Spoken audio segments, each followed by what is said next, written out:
Damn, you're being put on blast already, Cafe? That's scary. But welcome in, everyone. Welcome in, Boy. Welcome in, Umgak. Welcome in, Panda. Welcome in, Pulvi.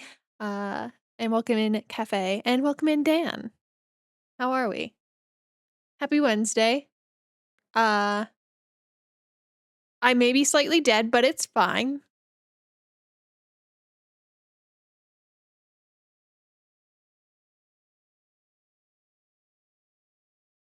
Oh, no. Oh, good. You're all good. Also, hi, Jet. How are ya? Only temporary, all these spaces they're in. Are we ready to get some spooky readings in? We are ready for some spooky readings? Doing damn good now? Hell yeah. Hell yeah.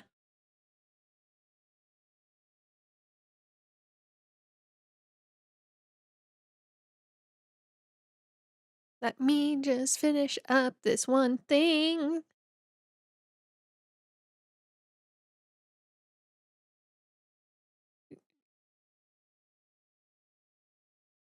Reading is definitely spooky. I mean, which ones do you have planned? This is a very good question. I will pull up our list here in 1 second.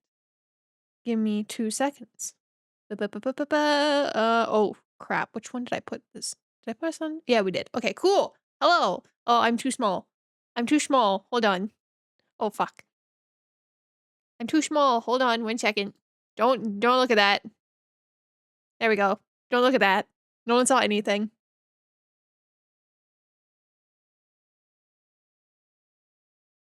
No. We are spooky today. We are spooky. Spooky, scary skeletons. I just you did. You don't see that I have to lock myself so I don't move all over the place. Also, hi Puff, how are you? Once you learned how to read, you can't unread. Exactly. Knowledge is power. But I found this a little different of a setup today. I feel like it works. I feel like it fits for what we're about to be doing.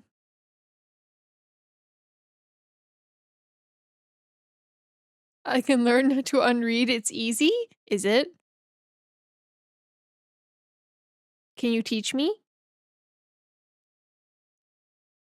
Driving home. No worries, Wolfgang. Welcome in, but have a safe drive home. So, if I need to make this bigger, please let me know. But you can see our little list currently of what we will be reading tonight. These are all the entry numbers. Oh.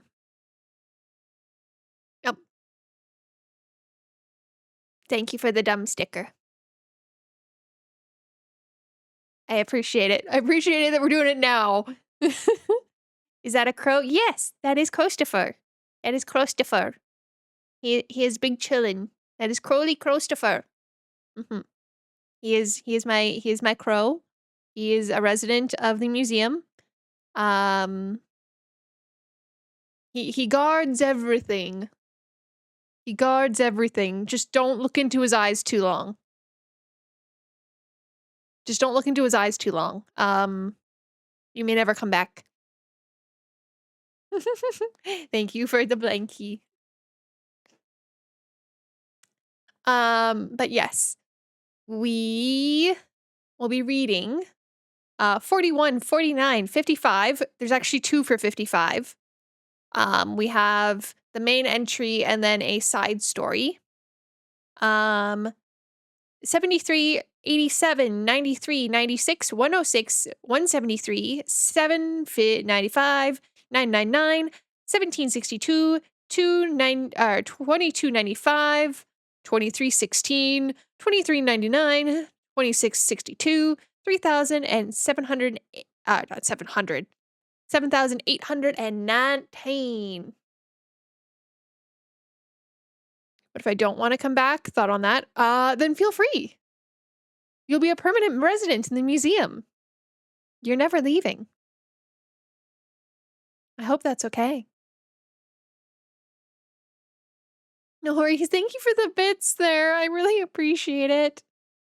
Have a good lurk. And you also want number 330 or 3,333. Sounds good. I will add it to my list. I will add it to my list. Hold on. Boop, boop, boop, boop. But those will be our entries. Once we get through this, then I will open it up to chat unless there is a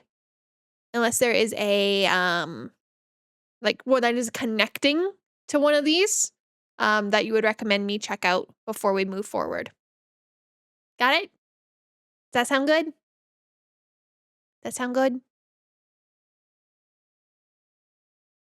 As long as I'm fed, I don't mind staying. Oh, you can have all the snacks you wish. All the snacks are complimentary. Now, I wish, okay, my chat thing is still being weird. I don't know why it's doing this, but it's fine. I'm gonna go get some ice cream soon. Ooh, very nice. Get some good ice cream. Are you going to like a local shop or are you going to like a Dairy Queen fast foody kind of ice cream place? I'm going to my freezer. Oh, okay. I was like, oh, I'm going for ice cream. And I'm like, ooh. Just raid my freezer. I got loads. And you're not sharing? And you're not sharing?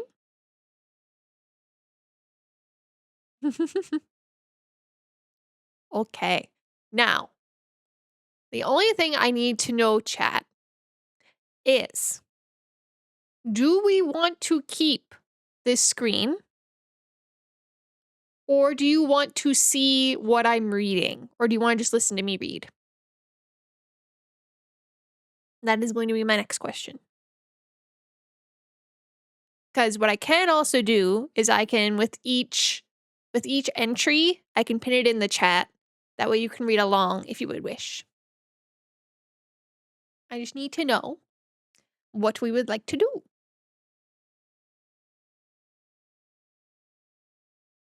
I'll shove you in there. Okay. You know what? Fair. Listen, your voice is great to listen to. Thank you. Okay, so we'll do that then. I will just post the one that I am reading, the current entry, in the chat. I will pin it, and then, or I hope I can pin it. I hope I can pin my own chat. We shall see. So you can read along if you would like to.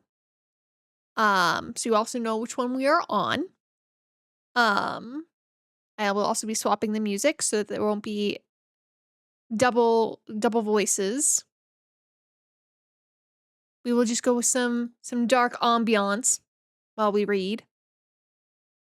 But yeah. Okay. Let me let's start this.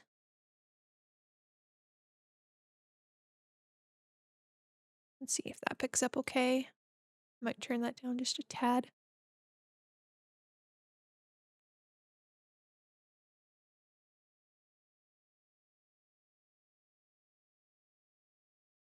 We got some creepy ambiance.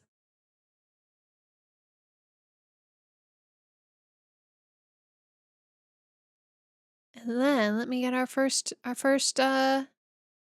listing, shall we? Okay.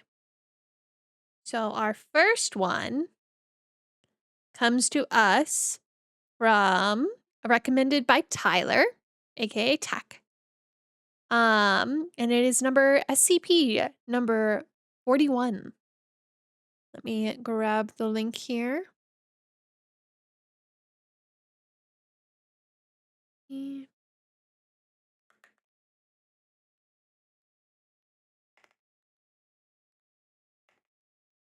Boo.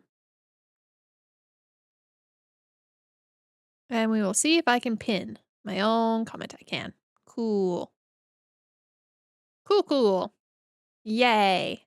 That works. Hooray. Okay. I hope everyone has your snacks, your drinks, everything. I've got some water and I am ready to go.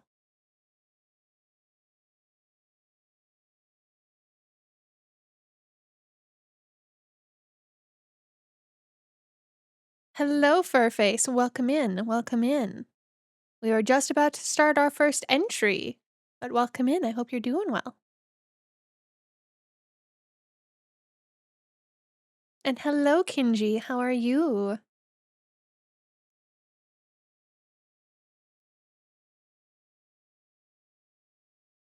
Okay. Our first entry is SCP number 41. Object class, safe. Special containment procedures. SCP-041 is to be hospitalized at Bioresearch Area 12. Though not Keter class, should SCP-0141 abilities ever propagate beyond a reasonable containable area, the risk of the SCP-sensitive information being broadcast to the public remains too great a risk and warrants area-level isolation away from the general populace. SCP personnel wanting to keep their thoughts private are advised to remain outside a 15-meter radius from SCP-041, beyond the designated red circle on the floor.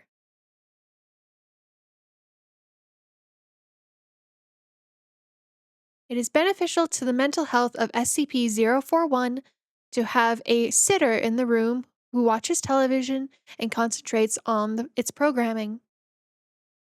This allows SCP-041 to effectively watch television through the mind of someone else. The optimal sitter is Class D personnel with below average intelligence whose mind does not wander or have more than one train of thought at a time. Though not mind control, SCP-041 has used its ability to coerce sitters into watching programming that they themselves do not enjoy. SCP-041's taste varies between gore slasher films, which even expressed interest in snuff, and children's programming.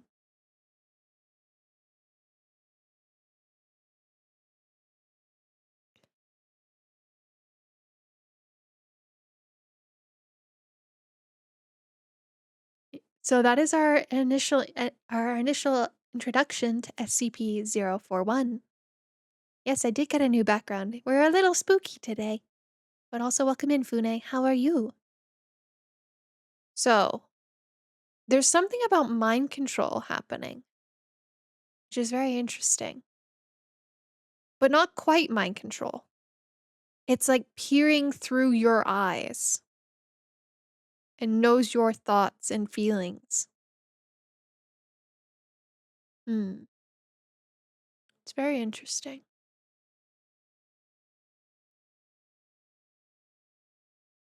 Description: SCP-041 is a human male suffering from irreversible damage to his central nervous system, which is believed to have been caused by an infection of a rare strain of bacterial meningitis.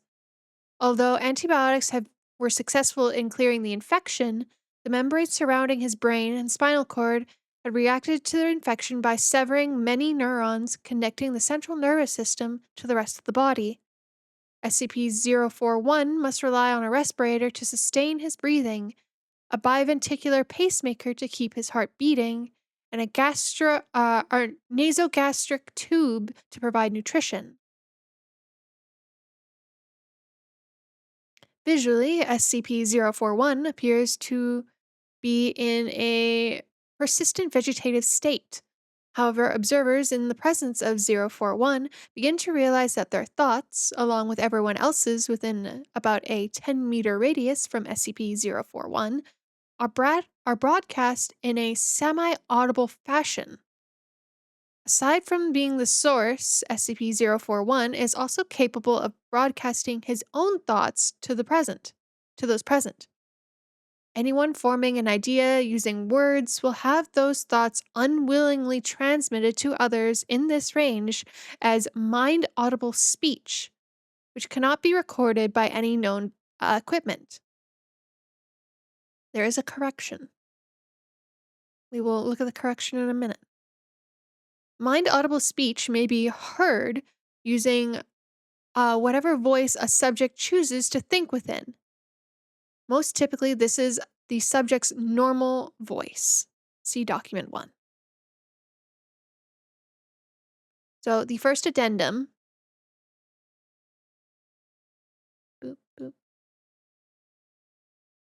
Addendum 1 says, while researcher blank was taking voice notes using a digital audio recorder, a fellow researcher was changing the television in SCP-041's room.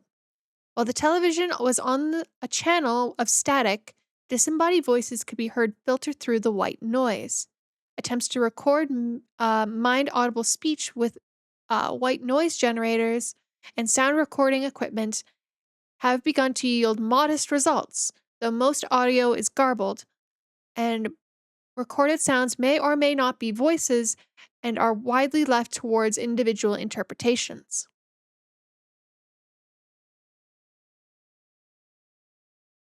In the document 1, a researcher's note says, you know, the first time I was in that room with Canton 41, I kept hearing this singing. It was this little girl's singing voice, some kid song. It wasn't the TV, and it definitely wasn't a radio. It was in our heads, you know? So I think, if I was stuck in bed without anything else to do, I'd sing like a little girl too. And then this voice came into my head. Hey, it's not me. I don't know that tune. And then old Kent looks at me, gone all white in the face, you know? Oh, interesting. Okay. Hmm. Hmm.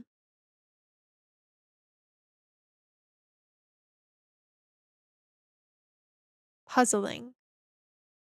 I wonder. Then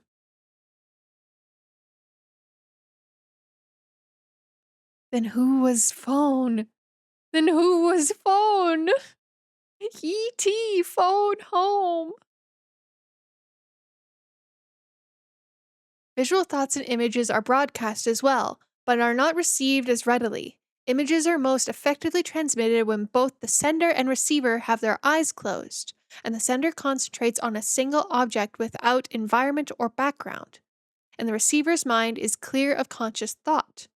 Communication between subjects using visual images, not particularly those rooted not in memory but in imagination, is usually difficult. The sender typically has trouble conceiving a highly detailed mental object from a single point of view, while the receiver will often try to fill in gaps of missing information, ultimately resulting in the receiver seeing a different image from what was sent. The most difficult imagery to be successfully broadcast appears to be a person's face, particularly if the image of one person in motion. Although able to transmit his own thoughts to others, SCP-041 is not very talkative. Attempts to persuade SCP-041 to divulge any information about his abilities has been so far fruitless. SCP-041 is typically silent and normally will not respond to any direct attempts at communication. However, SCP-041 appears to have a sense of humor and interjects occasional comments into conversations of others. Oh, so he's a witty fuck, huh? He's a witty fuck, huh?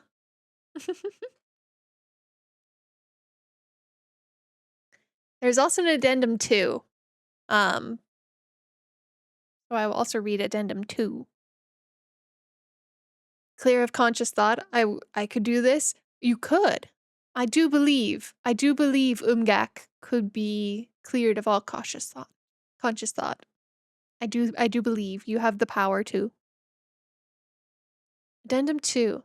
It has come to my attention that several personnel have used SCP-041 as an ad hoc she likes me, he likes me detector.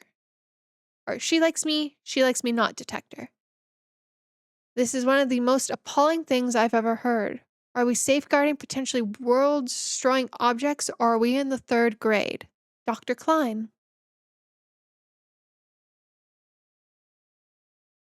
So, So is this, I would assume this is more of a mind reading rather than a mind control kind of power ability, where you're able to collect those thoughts from others. The interesting part is that he is transmitting them. Also, hi, Ninja. How are you? Mind compulsory effect? Kind of, yeah. He casts suggestion. Suggestion.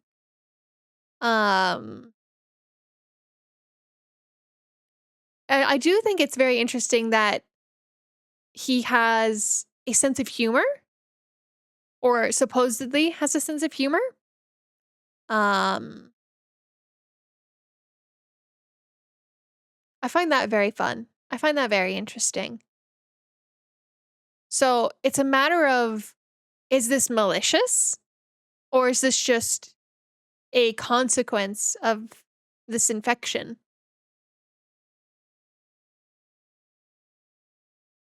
Right? I'm not 100% sure. It could be used for very horrible things. Don't get me wrong. But I don't believe it is being used maliciously.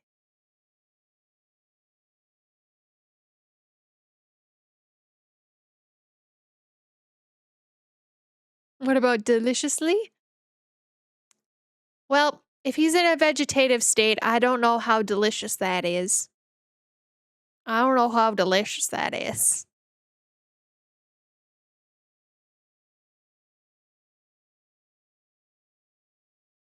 But you could probably get some juicy gossip.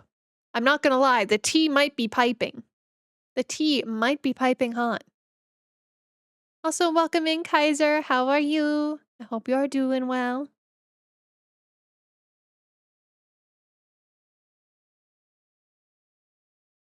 I talk to you like the goat from Witch. Oh no. Oh no.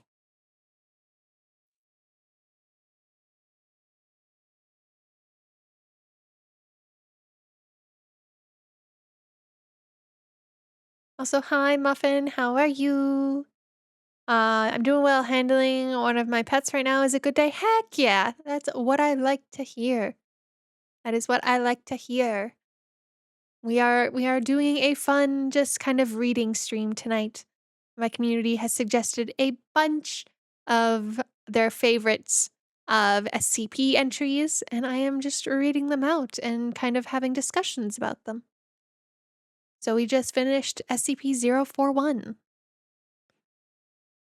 I don't know if I would I don't know if I would be well, I guess we don't know. The thing is we don't know if he is like he must be conscious of it if he's able to interject. He must be conscious of it all. So, I might be living under a rock, but what exactly is SCP? That is a great question.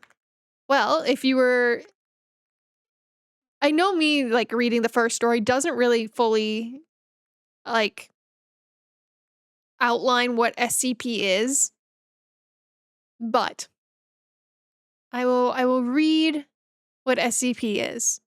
It is technically it is a collaborative writing project um from various writers of anomalous objects, creatures, phenomenon, all centered around a foundation that either houses or experiments or categorizes these anomalous activities.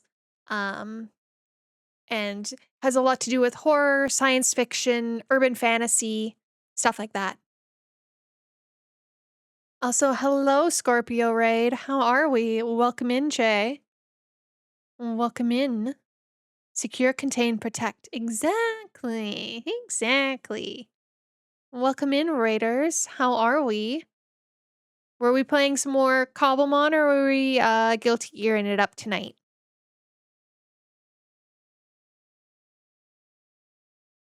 All right, you gotta go to the airport. Good luck. Good luck. Stay safe. But welcome in, chatters. My name is Maeve Gloomridge. If you don't know me, thank you for the blankie. 3 hours trying to find a trap inch. Ooh, oh, I'm so sorry. They're being monitored by a secret government organization. It's. I like to think of it as Area 51, but for more than just aliens. You know? For all the creepy things. Also, welcome in, Kane. Area At least you said 69. At least you said 69. If you said the other one, you might get banned. But don't worry, Kane. We have only read the first. Yep. You got denied, Cafe. You got denied. Because it's literal hell. Well, some of it's hell. The one we just read isn't as hell.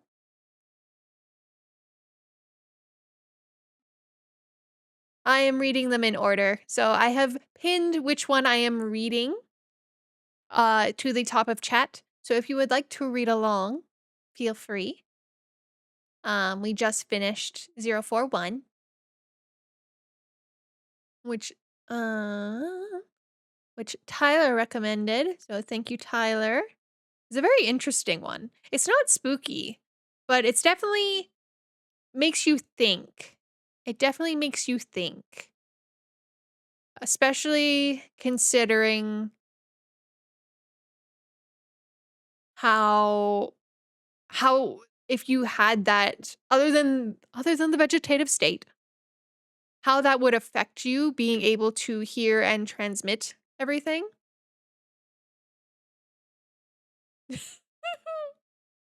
Okay, Ninja found the plot hole. Ninja found the ban loophole.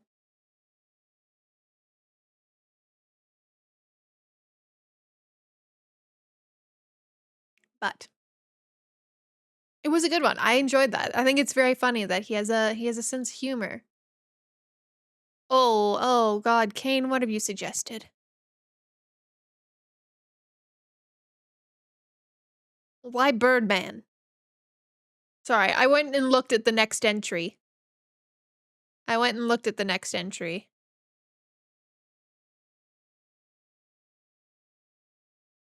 And well, he's got the bird mask. You can keep him for later. No, we're reading in order. We are reading in order. Yeah, the plague doctor.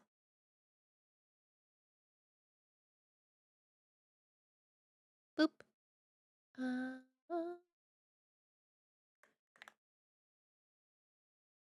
Yeah, I kind of made people aware of the Discord situation for our side, Ninja, so you're good. I've returned. Welcome back, Wolfgang. Here's the next one. Chat.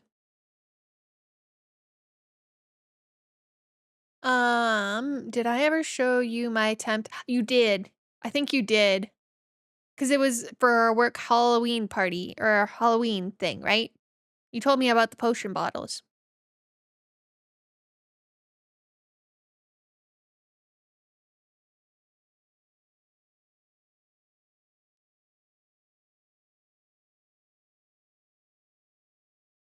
For once I don't have to read. Yeah, I will do the reading for you.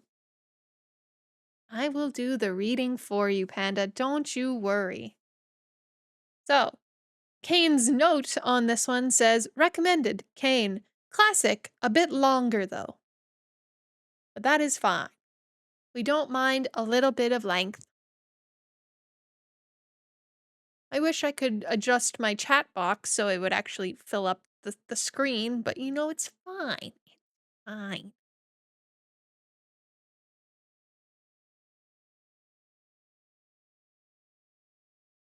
So, so Mr. Man's kind of looking at me kind of funny. I'm not gonna lie, chat. Mr. Man's, if you click the link, Mr. Man's is looking at me kind of funny. But we'll do this.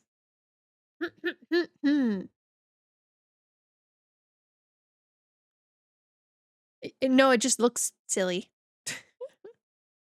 You know, I probably could. Hold on.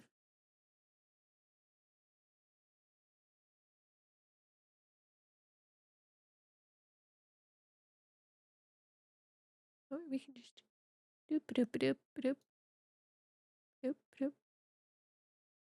And then where is chat? Where is chat again? We move chat up. Still doesn't work perfect, but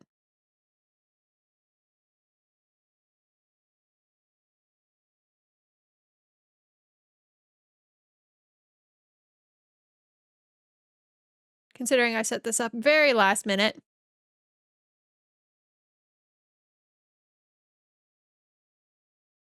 it's fine. Okay.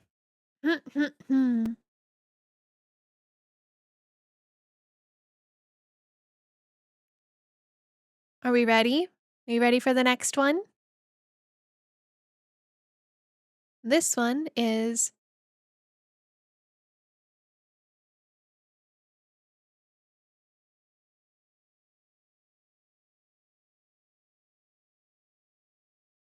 sorry, I'm reading.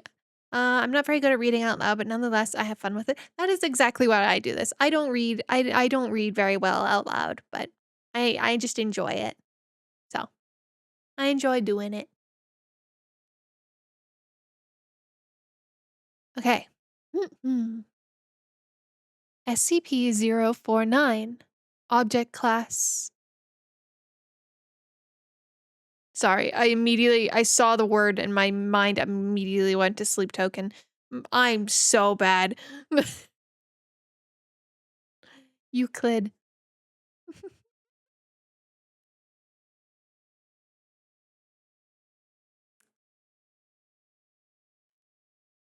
Special containment procedures.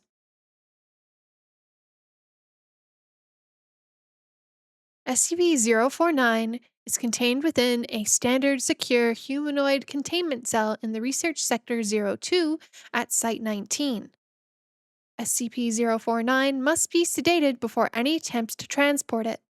During transport, SCP-049 must be secured within a Class 3 humanoid restriction harness, including a locking collar and extension restraints.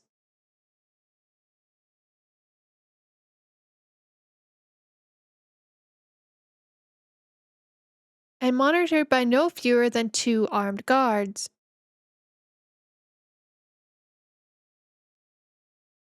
While SCP-049 is generally cooperative with most Foundation personnel, outbursts or sudden changes in behavior are to be met with elevated force.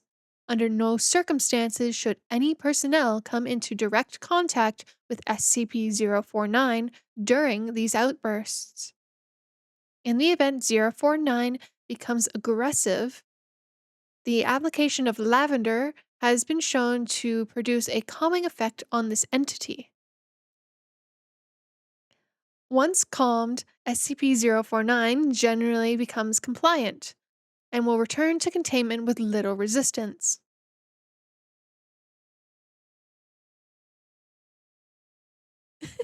Thank you for the sticky note, Hyper JP.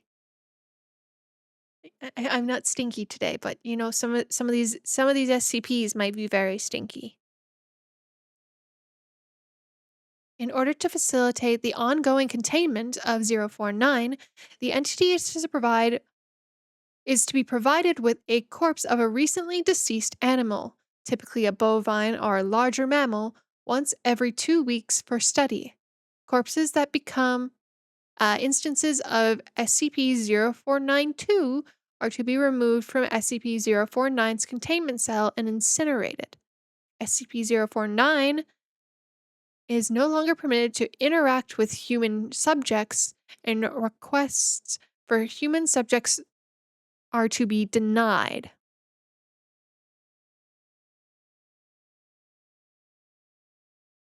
Okay.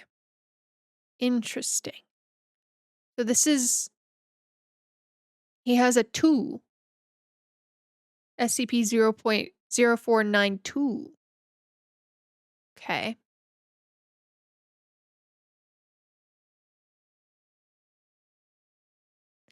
Temporary Containment Procedure Update. See Addendum 049.3. Per Containment Committee Order, um, SCP-049 is no longer permitted to interact directly with any members of Foundation staff, nor is to be provided with any additional corpses to be used in its surgeries.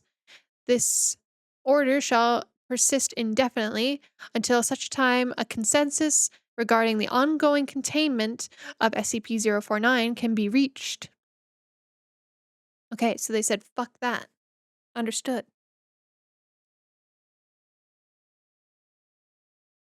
Description: SCP-049 is a humanoid entity roughly 1.9 meters in height and bears the appearance of a medieval plague doctor. While SCP-049 appears to be wearing the thick robes and ceramic mask indicative of the profession, the garments instead seem to be grown out of his body over time, and are now nearly indistinguishable from whatever form is beneath them. X-rays indicate that despite this, SCP-049 does have humanoid skeletal features beneath its outer layer. But he also has a beak. He's got a full beak. SCP-049 is capable of speech in a variety of languages, though tends to prefer English or medieval French. While SCP-049 is generally cordial and cooperative with Foundation staff, it can become especially irritated or at times outright aggressive if it feels that it is in the presence of what it calls the pestilence. Although the exact nature of this pestilence is currently unknown, to Foundation researchers, it does seem to be an issue of immense concern to SCP-049.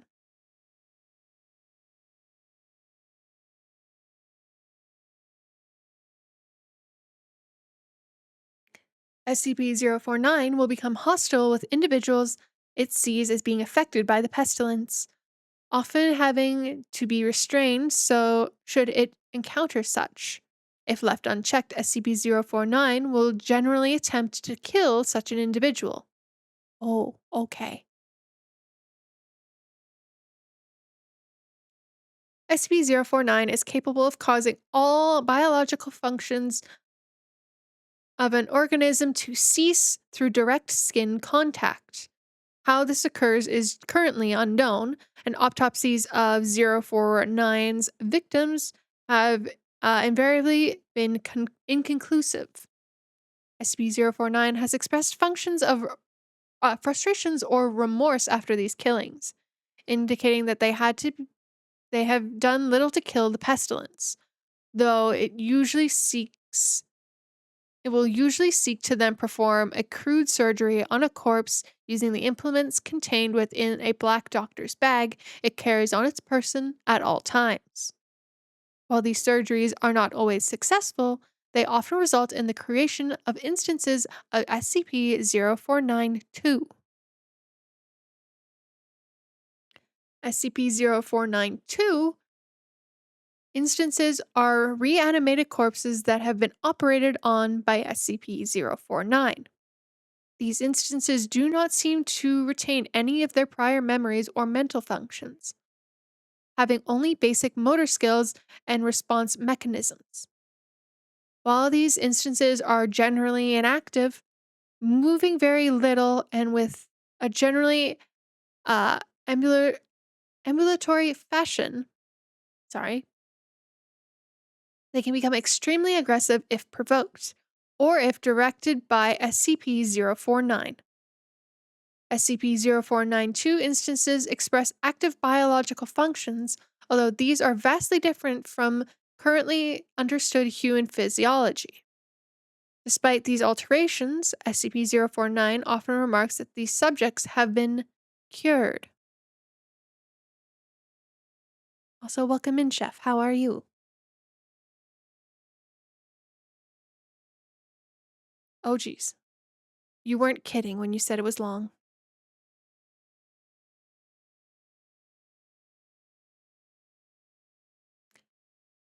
Addendum 1 Discovery. SCP-049 was discovered during the investigation of a series of unknown disappearances in the town of Montauban in southern France. During a raid on a local home, investigators found several instances of SCP-0492, as well as SCP-049. While law enforcement personnel engaged the hostile 0492 instances, 049 was noted as watching the engagement and taking notes in its journal.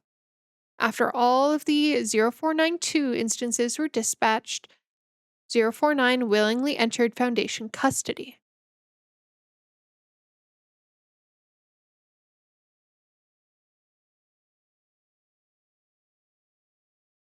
Interesting.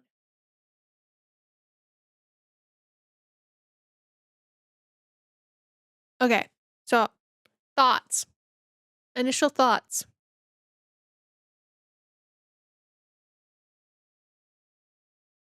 He wishes for the cure, but he doesn't know of what.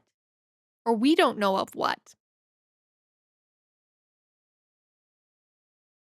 Like, the pestilence could be humanity, right? For all we know. Don't you smile at me.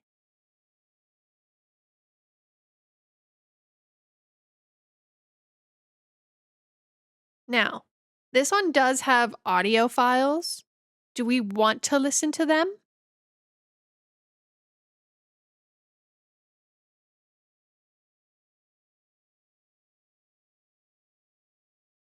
Or should I just read the transcription?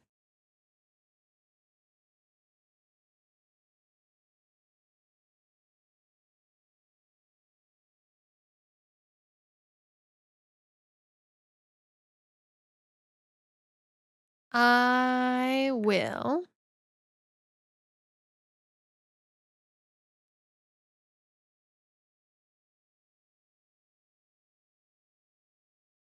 Hmm.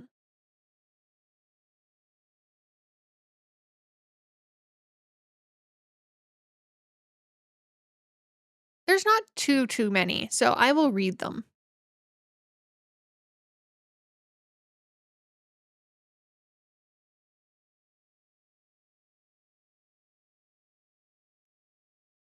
I'm just trying to think, how do I want to do voice?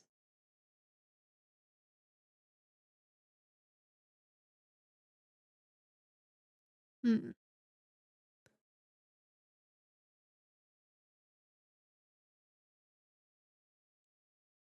So, interviewer Dr. Raymond Ham, Site 85.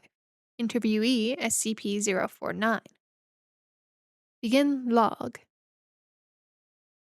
So then, should we begin the introduction?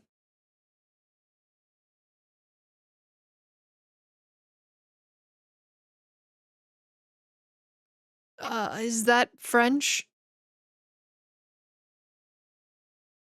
No worries, Cafe. Get some good sleep.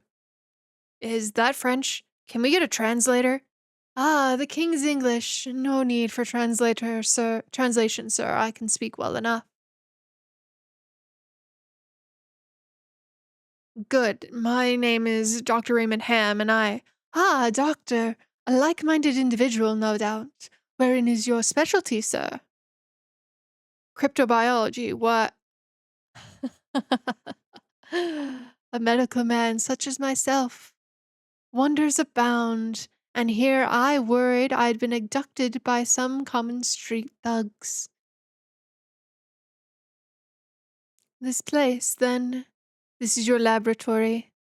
I had wondered, as clean as it is, with such little traces of pestilence in here. The pestilence? What do you mean? The scourge, the great undying. Come now, you know what is it they call it? No matter. The pestilence, yes. It abounds outside these walls, you know. So many have succumbed, and many more will continue to, until such a time a perfect cure can be developed.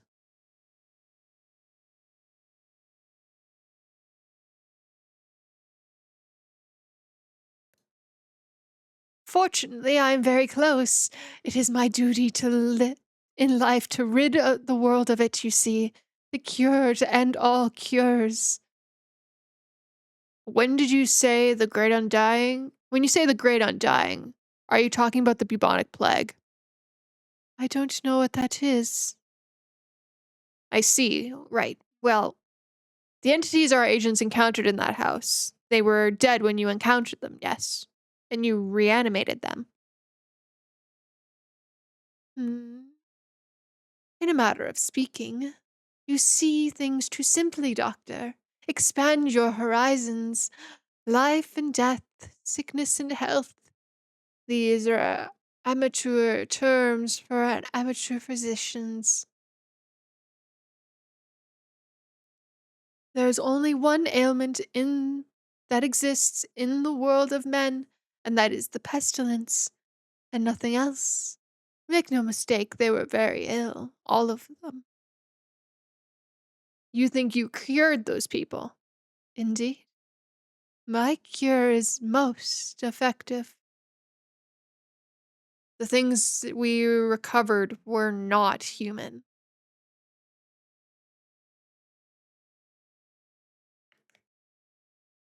Well, yes, well, it is not a perfect cure, but that will come with time and further experimentation. I spent a lifetime developing my methods, Dr. Ham, and it will spend a lifetime more if necessary. Now, we have wasted too much time. There is work to do. I require a laboratory of my own, one where I can continue my research unimpeded, and assistance, of course. Though I can provide those on my own time, my own in time. I don't think our organization will be willing to. Nonsense. We are all men of science. Fetch your coat and show me my quarters, Doctor. Our work begins now. End log.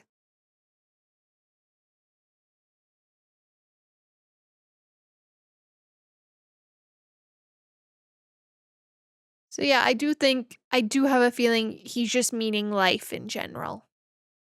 I have a feeling he means life is the only thing that plagues man is life.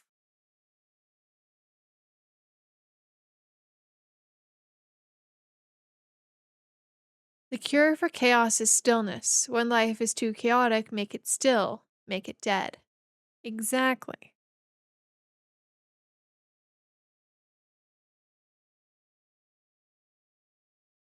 Well, they thought, but I think he is truly thinking of life.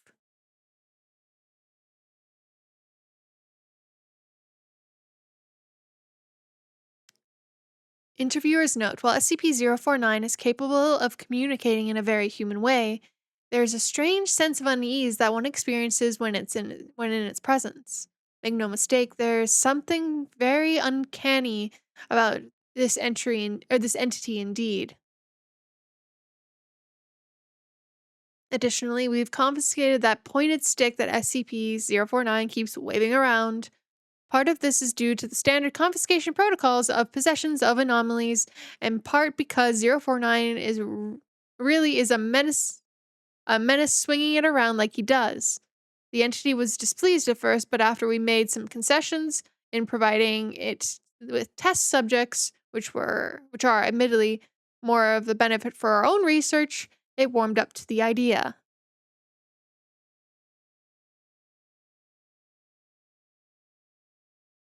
Necromancers. Yeah, no, it is a similar thinking, I feel. No, but I know immediately what you were talking about, so you're good.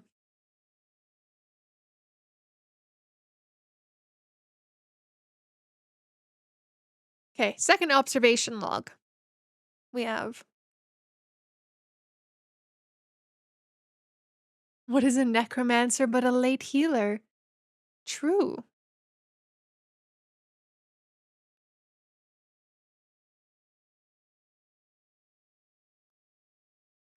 Oh, we've got plenty. Okay, cool. So while in containment at Site 19, 049 has spent a considerable amount of time studying and performing surgery on various mammalian corpses it has been provided. 049 will routinely spend several days performing surgery, and then, regardless of whether or not the corpse becomes an instance of 0492, spending several more days documenting its findings in a thick leather journal stored within its doctor's bag. 049 will often seek to share its findings with members of the Foundation staff. The following is a log of several occasions of which SCP 049 was observed operating on a mammalian corpse.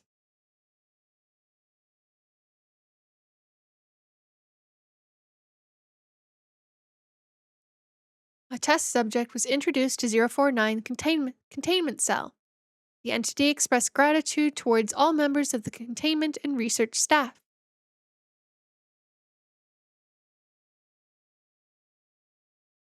Sorry, I just read the next line and I'm very confused. Also, hi Circuit, how are you? I hope you're doing well. The next line states SCP-049 begun by asking the test subject several standard medical questions as it began removing tools from its bag. It's a mammalian. It's an animal. It's an animal corpse. He can't talk. I'm good. How are you? I'm well. I'm doing well. Hope you are doing well as well. Shortly after finishing its preparations, read again the previous line. Yeah, but it says a mammalian corpse up above.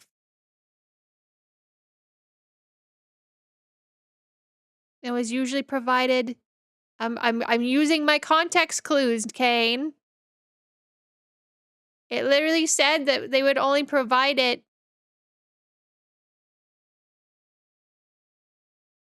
Recently deceased, typically bovine or larger mammal.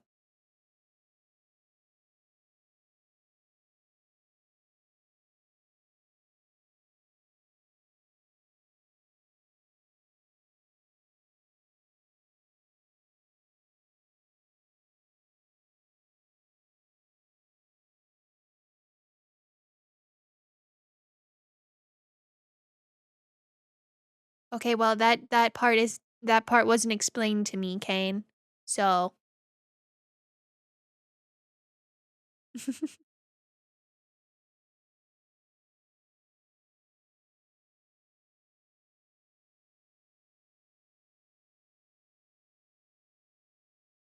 anyway, back on track. Shortly after finishing its preparations, 049 quickly closed the distance between the two, killing the subject with the touch of its throat.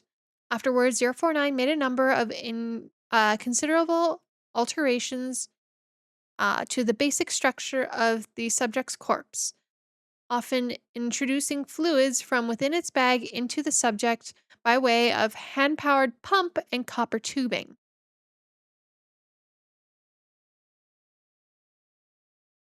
That's gotta be a lot of fluid in a bag. The resulting 0492 instance became animated, flailing and grasping at the walls of the chamber with a number of manufactured limbs, while smoting out of an oblong orifice now present in its sternum.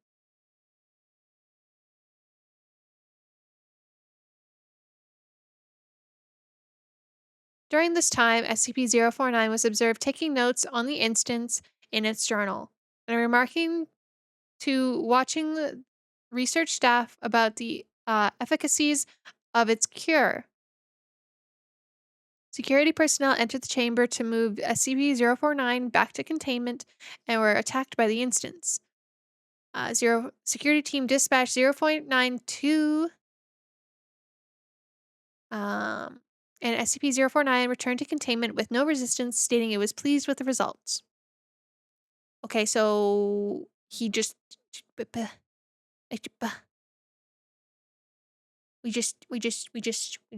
you know,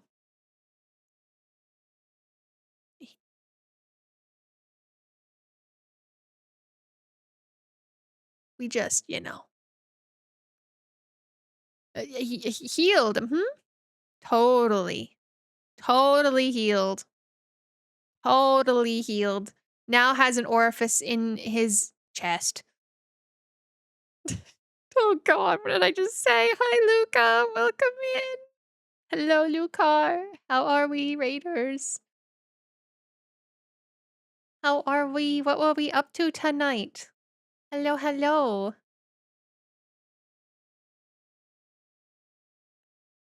Thank you for the follow, Fluffy Marsh.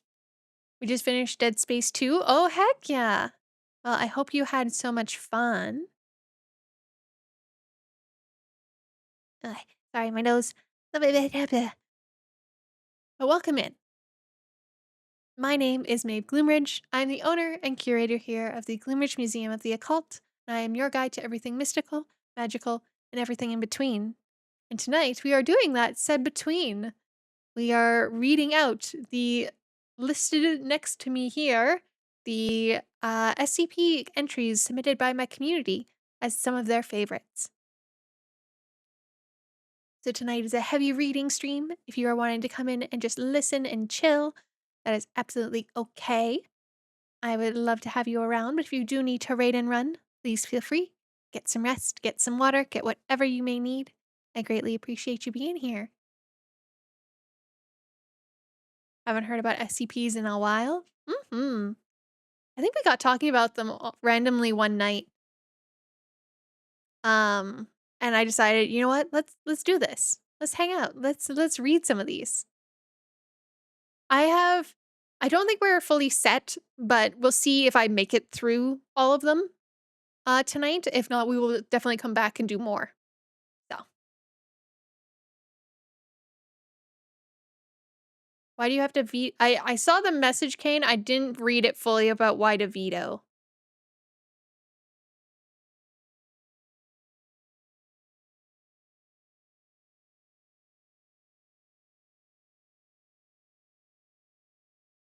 We will see. We will see. That one would be a very... I think we can, Kane. But it would be later towards the end of the stream, I think. Like I said, we'll see if we can get through this list currently. And then we'll add on extra at the end. If we don't get through this list, then of course I'll add them to the next one. But yes, Luca, enjoy your lurk. Get some good rest. Alrighty. So we are still in SCP-049. Yeah, we'll keep this on going for a while. I think that seems fair.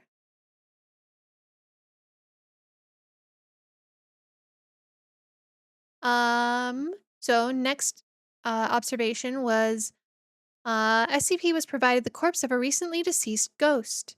A ghost. My brain. Goat. Goat. 049 expressed gratitude at the provision. 049 operated on the goat's corpse for several days, eventually resulting in an instance of 0492. 049 expressed pleasure in this outcome, though admittedly, the disease was still in its nascent stage. My veterinary practice is uh, rudimentary, but the patient responded well with the procedure. Hello, Mark. Welcome in.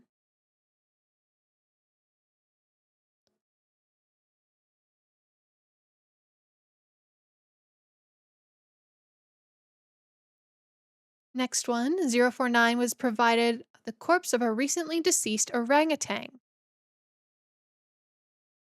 049 expressed gratitude at the provision due to the similarities between the orangutan and common human physiology.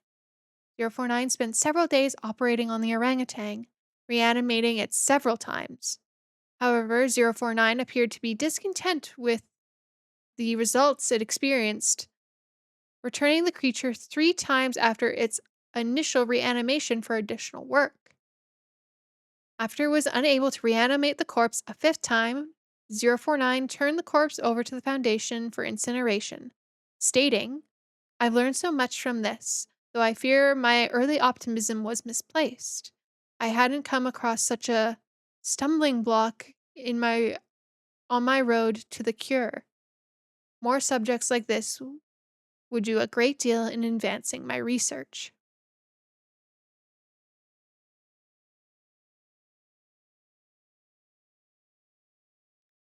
Last observation, 049 was provided the corpse of a recently deceased bovine. 049 expressed mild annoyance at the provision, although accepted nonetheless. 049 spent several days operating on the bovine corpse, breaking only to dine and requested dinner of thin crackers, salted pork, and hard cheese.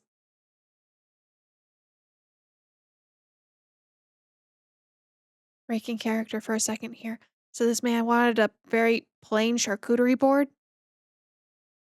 Anyway, back to it. During the first stage, beginning first by embalming the corpse, 049 was observed producing a number of long syringes from its bag, each containing a different dark viscous fluid. 049 described these fluids as the essence of the humors and elaborated by saying the pestilence may bring about a systematic imbalance. In such a case, before true healing can begin, one must find the humors in balance or the body will reject the cure. Over the next few days, SCP-049 spent a considerable amount of time adjusting the organs of the bovine corpse with a number of large metal instruments. After 8 days, SCP-049 produced a lightning rod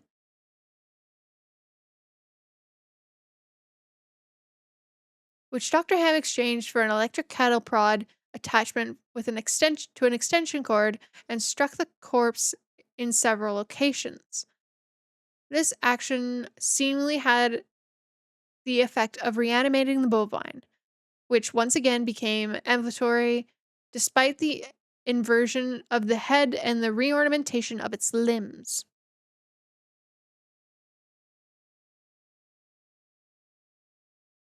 How the heck did he produce a lightning rod? Okay, sure.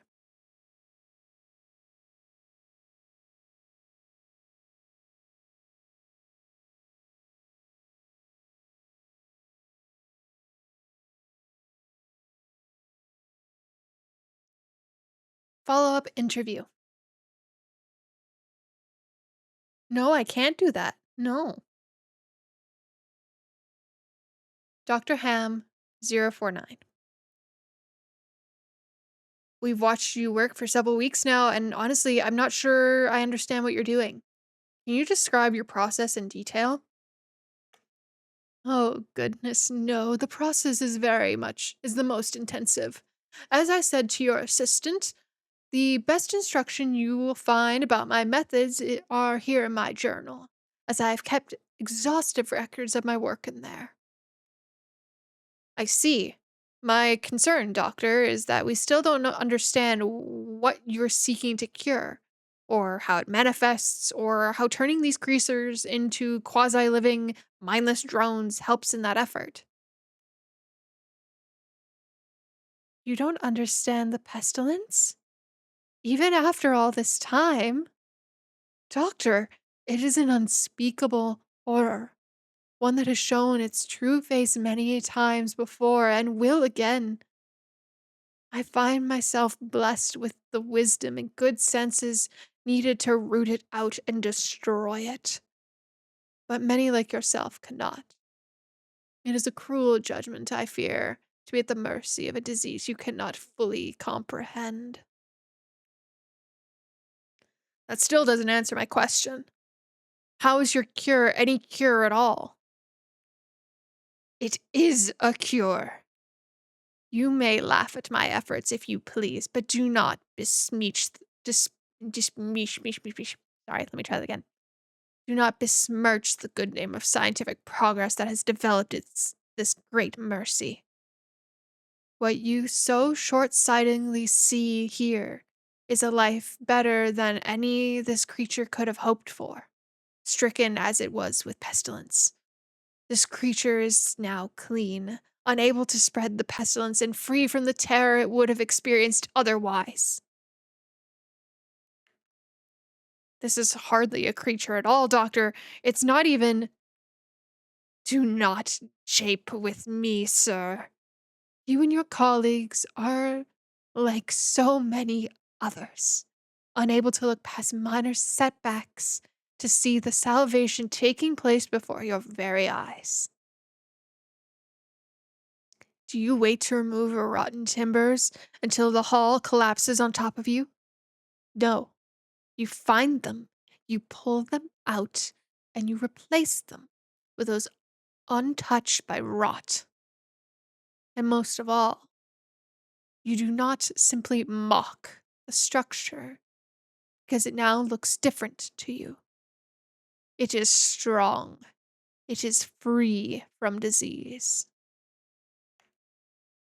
I'm sorry, I didn't mean to agitate you. I'm just trying to understand. Yes, well, do mind your words in the future, Doctor. I am a professional, and even professionals may feel the bite of pride in dealing with criticism of their masterpiece. I will forgive this as an act of good faith between colleagues. Is there anything else I can help you with? No, that'll be all. Another test subject on the usual schedule. You know my preference of subjects with more human anatomies. End log. SCP-049 does seem to genuinely want to help other humans, though it has not yet been able to provide a concrete example of what exactly it is trying to save us all from.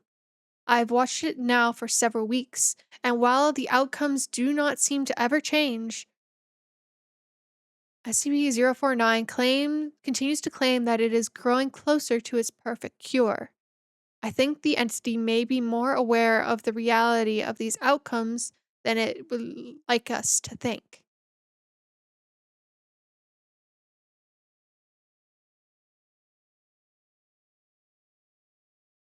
I'm sure we can trust him. No! I don't think we can trust this man.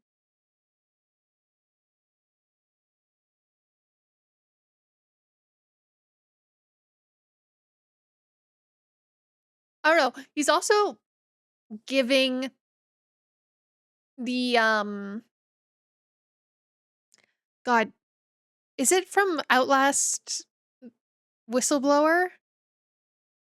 The doctor who's just like, I believe I can save you.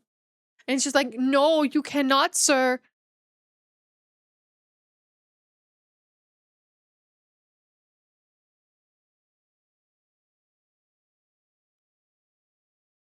Incident. We have an incident. Uh-huh. That one.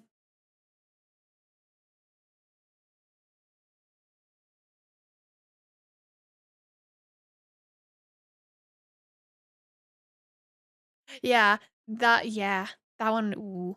Ooh. Beauty is only skin deep. It gets pretty gross under there. Yeah, I mean, yeah. No, you're not wrong. I'm sure someone would think it's beautiful, but I would also be terrified of them. Anyway, we have an incident as of April 16th, 2017. Now I want to know if this was actually written in 2017 or if this was before. I'm curious. Shortly after SCP-049's initial containment, Dr. Ham conducted a number of interviews with the subject regarding its anomalous properties, and over time begun to note its displeasure with its subjects in the SCP-049-2 instances. This continued for a period of several months, during which SCP-049 never exhibited any aggressive behaviors. On April 16th, 2017, Dr. Ham was entering SCP 049's test chamber to conduct another routine interview. The entity began to grow anxious and asked Dr. Ham if he was feeling unwell. Following protocol, Dr. Ham reminded SCP 049 that the interview was required, after which the entity became hostile and attacked Dr. Ham, killing him.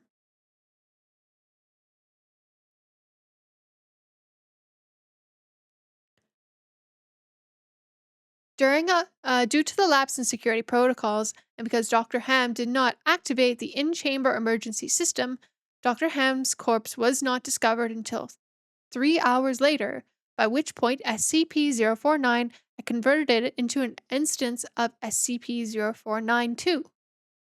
In the aftermath of the incident, 049 was interviewed by Theron Sherman.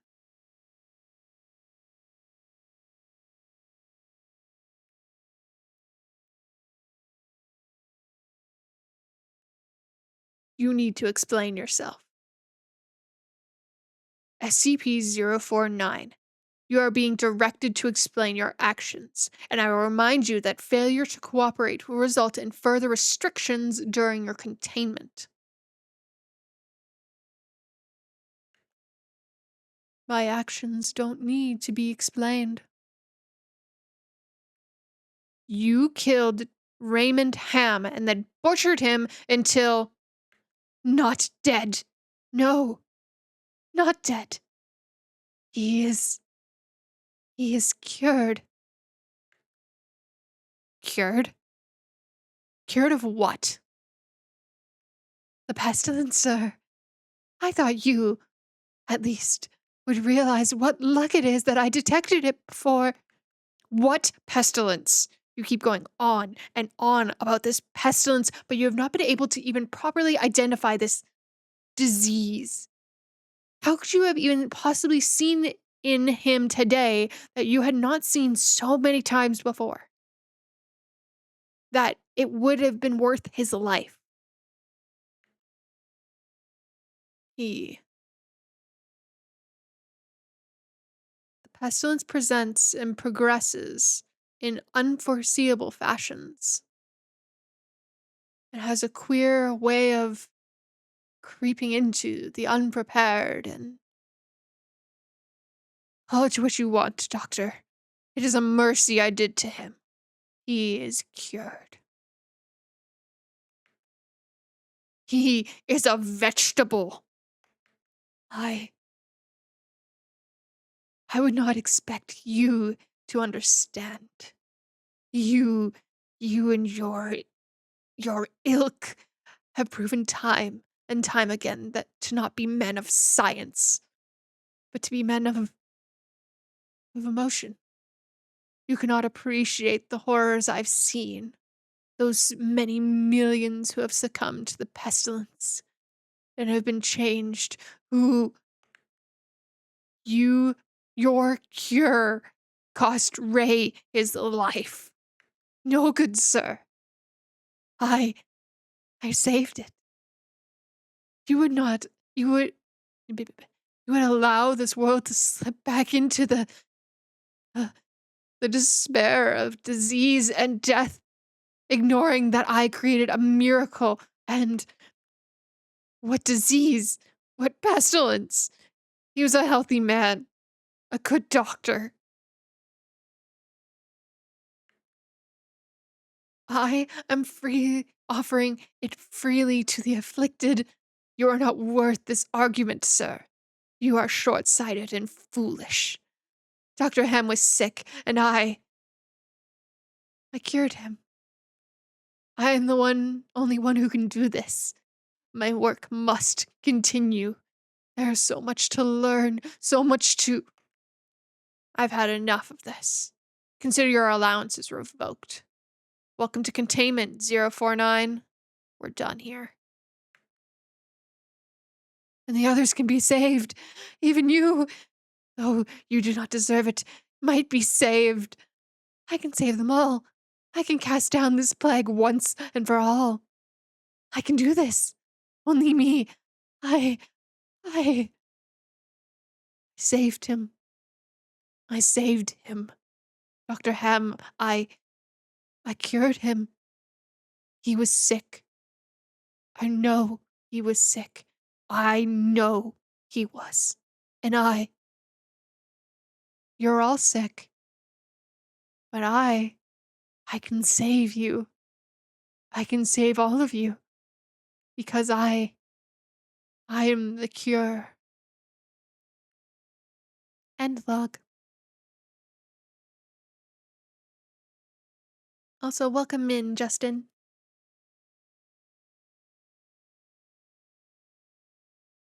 You're now grounded.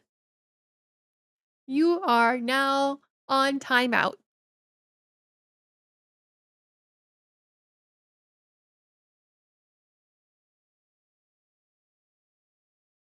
Thank you. I'm having fun doing some voices.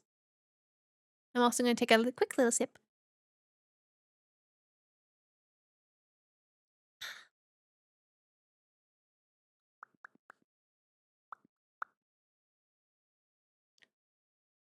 All right, we have another post-incident interview.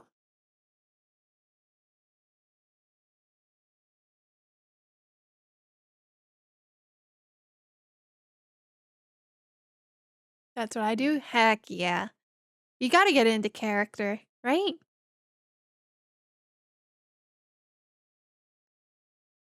The following interview is an excerpt from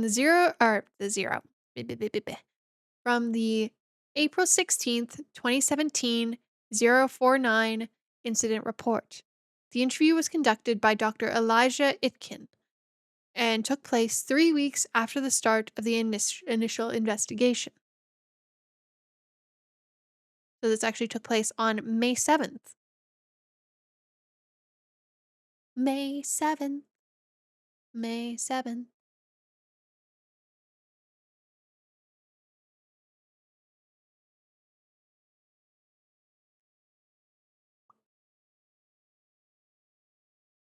Hello, Jesus. Hello, how are you? May 7th. Oh no. I hope you're doing well. We are reading through some SCP series, but I hope you're having a good Wednesday. I hope you're doing well. This is Dr. Itkin and SCP-049.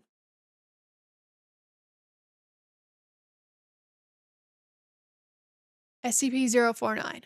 We are conducting this interview to close out our investigation of your actions taken on April 16th that resulted in the death of a staff member. Do you have any comments to make?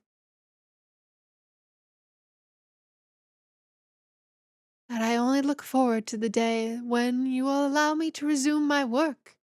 I spent the last few weeks compiling my notes and constructing a new theory for how the pestilence was able to infect someone in such an insidious manner that I nearly couldn't detect it. Have you experienced any remorse for your actions, for the death of Dr. Ham? Yes. Well, the death of a colleague is always regrettable, but in the face of the pestilence, we must be swift, Doctor, and act without hesitation. Dr. Sherman noted in his report that you seemed to be mournful during your initial interview. Mourn? Perhaps. I had not thought that. It is lamentable that a fellow doctor became infected, but the work continues. Regrettable as it was, Dr. Ham's death provided important insight. Living human subjects are the only way to proceed forward, I've decided. My cure is of little use on dead flesh, and I have gleaned all I can from your generous supply of corpses. My desire is turned towards tending to those still suffering from the disease. No worries, Che. Thank you for being here and welcome in, Clover. I'm afraid you're going to be disappointed.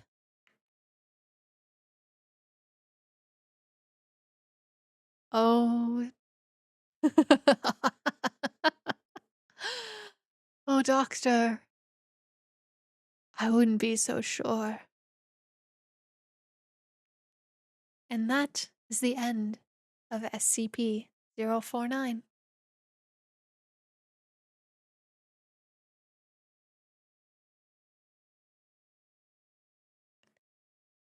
So, yes, Mad Plague Doctor.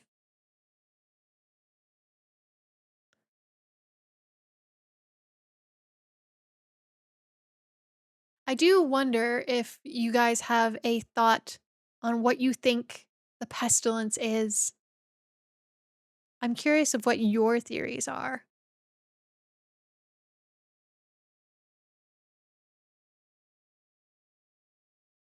But there's always this worry with the medical profession that there is someone that will, I don't think he's playing God, but he is playing a savior role. Like he believes that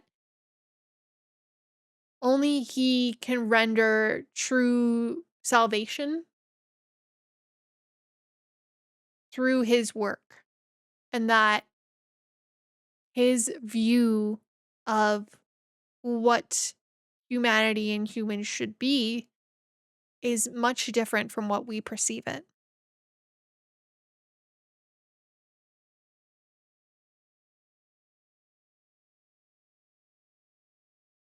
It's not even a popular trope. It's something genuinely I feel like sometimes you do have to think about just in general.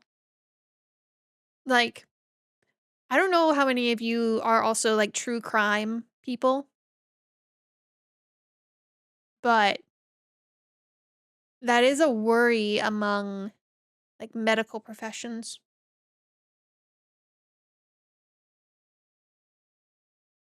especially like I don't know if you guys know of like the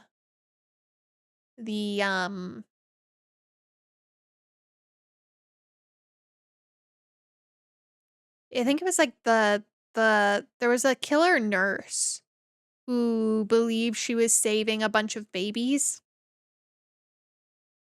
I think she believed she was saving them.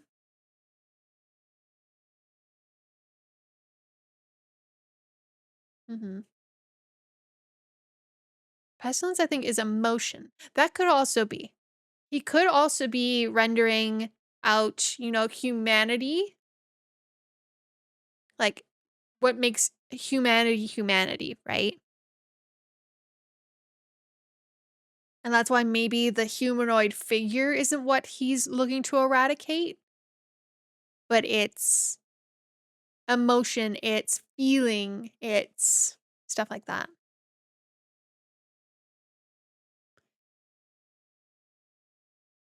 But he doesn't like when he becomes that way, it seems. He seems to want to remain this emotionless or, rationalized human. I believe it might be Lucy.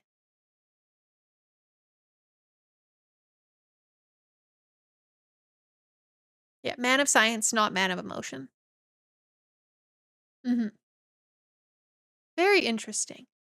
But yes, Kane, when I was saying man's got a beak, no, he's actually got a beak. They show the picture here that it's no, that mask is now part of his face. That mask now part of his face. Which also means he's not eating. Well, maybe he's eating. I don't know if the beak opens. Also, I think he's trying to convince himself um he's doing his best. He is. He is truly, I believe, deluded himself to believing he is like the only one who can save them. Right? That is truly what he believes.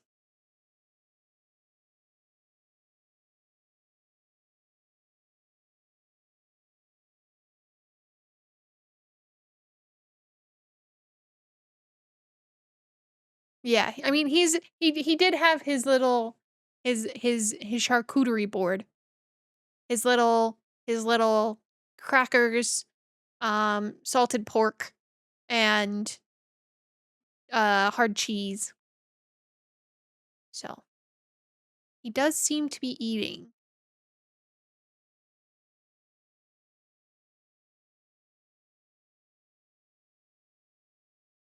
Though he also does seem to now be trying to take corpses by force. If that last line of everything intends to, showcase what I think is showcasing.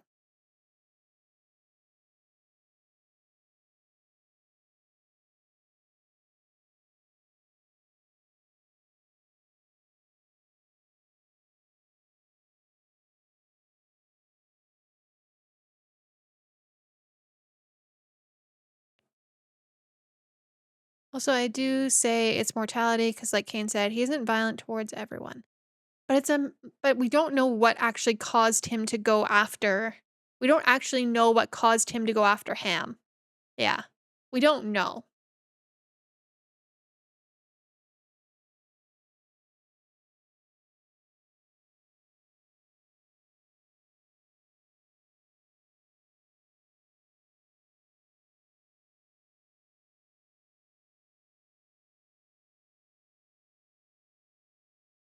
Like, yes, he asked, but we never actually got Ham's confirmation, right?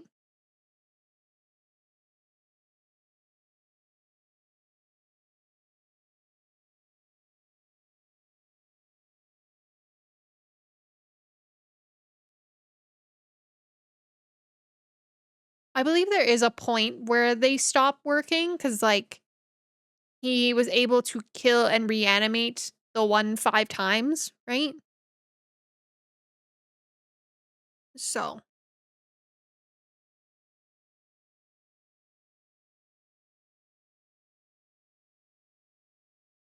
there's got to be some way to that they aren't fully immortal, unless we're just considering reanimation just movement, right?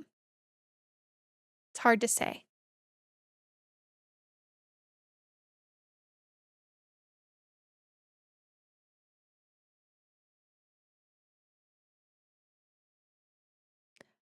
Alrighty, let's move on to 055. Thank you, Kane. Also, hi, Tyler. Welcome, man.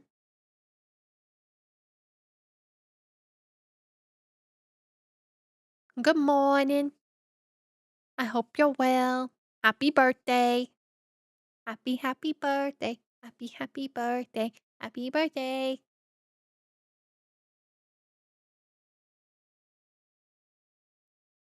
Alrighty. I believe this one was also a Kane recommendation. Yes. This was also a Kane recommendation. I may have spammed several. I know you did.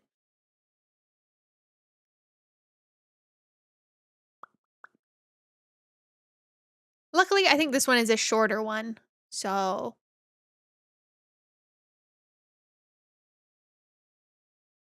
yeah, these ones are shorter. So, we have something funny could be him sensing mental. That could be true. It could be mentally as well. We don't know, which is very interesting. Like, we don't actually know what caused it. It could even just be hormonal imbalance. Maybe he's able to, it could be anything that he's just detecting as off. We also don't know what his off could be, right? So it's very interesting. Very interesting. Lots to think about. And also be scared of because medical stuff is kind of wild. I hate medical stuff. I hate it.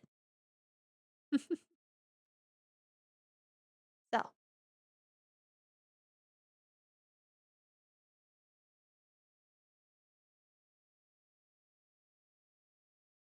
maybe he's very biological doctor with with his surgeries.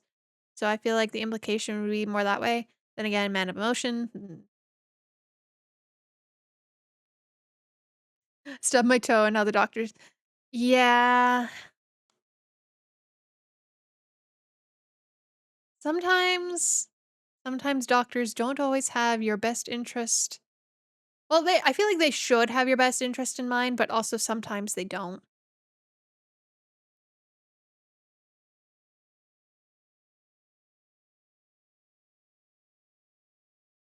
Me and the boys laughing with 049 when I suddenly cough. Oh yeah, you're just fucking dead.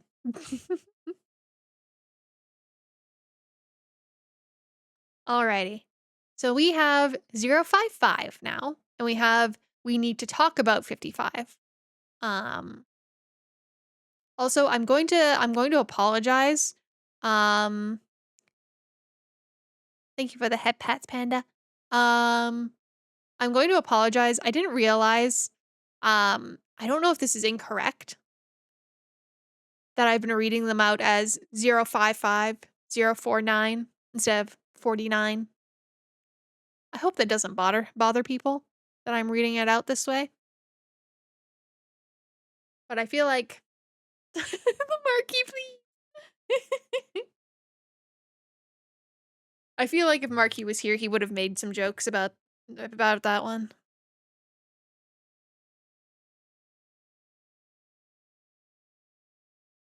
Thank you for the stitch voice.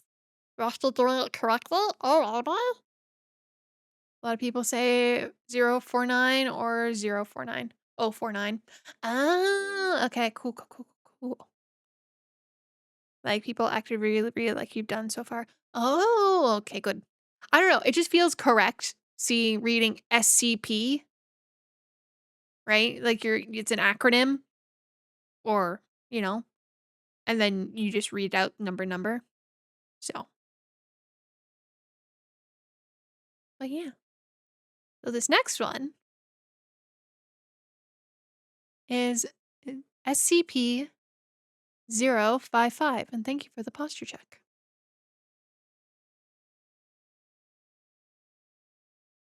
Object class Keter? Keter?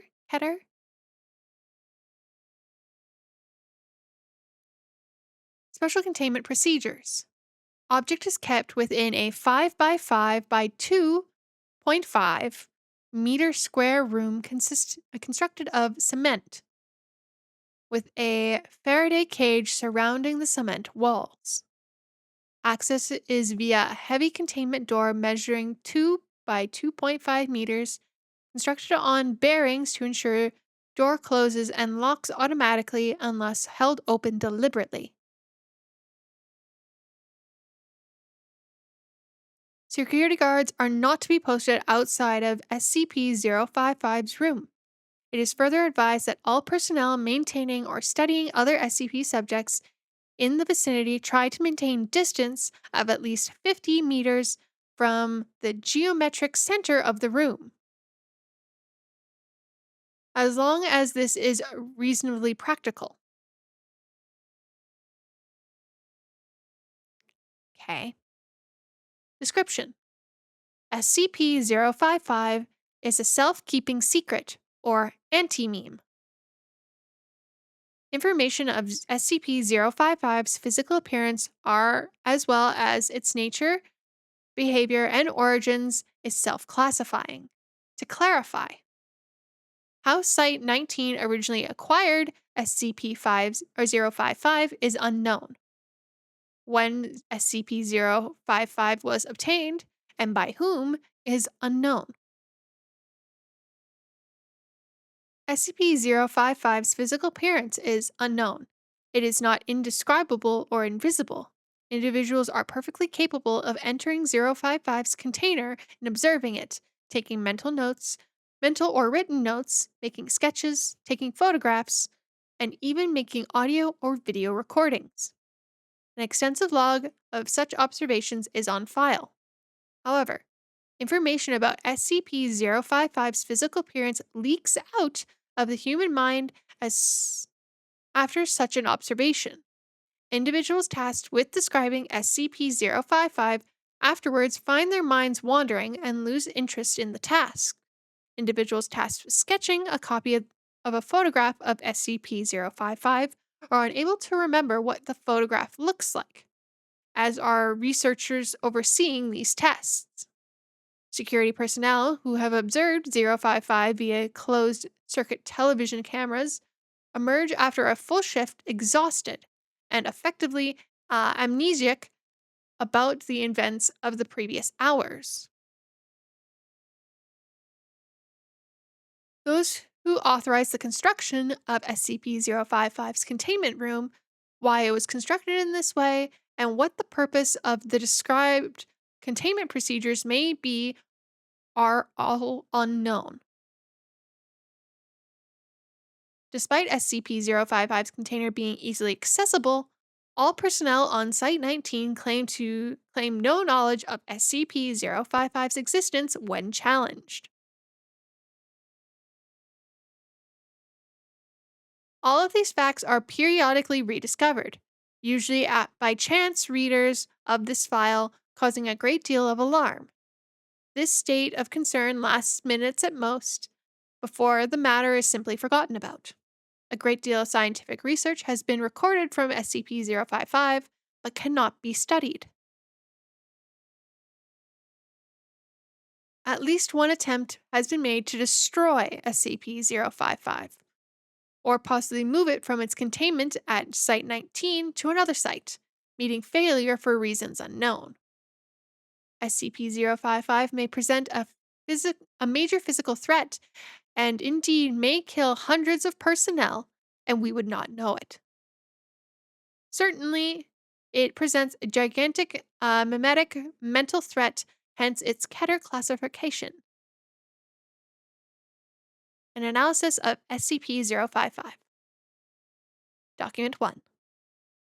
The author puts forward the hypothesis that 055 was never formally acquired by blank and is in fact an autonomous or remotely controlled agent inserted at Site 19 by an unidentified third party for one or all of the following purposes: to silently observe or interfere with activities at Site 19, to silently observe or interfere with activities at any other SCP site, to silently observe or interfere with activities of humanity worldwide, to silently observe or interfere with other SCP objects, to silently observe or interfere with blank.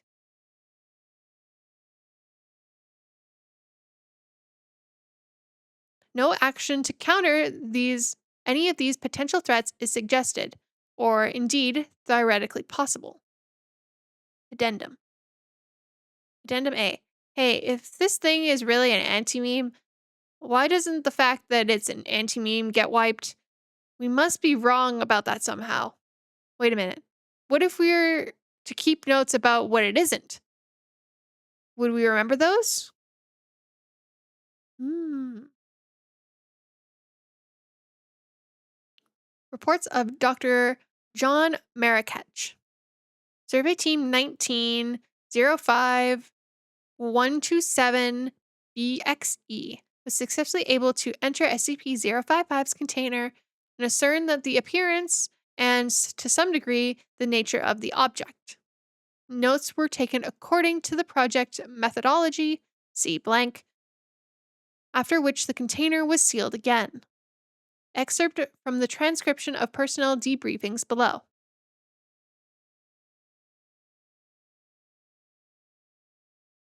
Oh no. I'm just reading ahead. Oh no. Dr. Hughes, I'm going to ask you some questions about 55 now. Number what? SCP Object 55? The object you just examined? I don't know what you're talking about.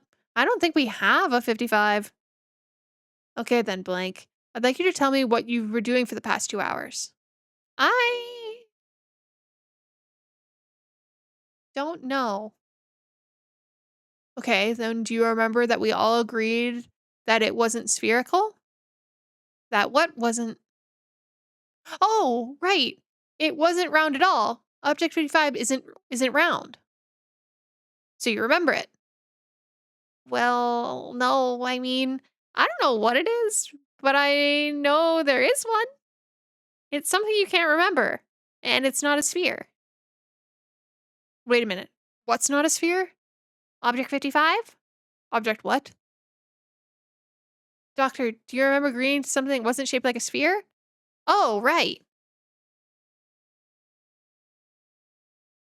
It appears to be possible to remember what SCP-055 is not. Uh, negates of the negation of the fact. And due to repeatedly and to repeatedly deduce its existence from these memories. Personnel involved in survey 19-055-127-BXE reported moderate levels of disorientation and psychological trauma associated with cycles of repeated memory and forgetfulness of SCP-055. However, no long-term behavioral or health problems were observed, and psych assessments of survey personnel showed consistent reports of this distress fading over time. Recommendations: it may be worthwhile to post at least one staff member capable of remembering the existence of 055 at each critical site. Thank you for the posture check there, Fune. Eek. Also, welcome in, Yasiri. How are you? I hope you're well. So, a thing that doesn't want to be acknowledged, but is also a force to be reckoned with. Antimimetics is its own subgenre of SCP. Ah, I see. Just tired lately? I feel ya. I get ya. Also, I just realized my chat box is now wrong sized. Oh, that's actually, hold on. Hold on. Let me see if I can adjust this on the fly. Uh,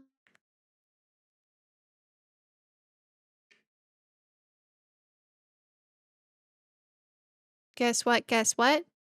What? A what?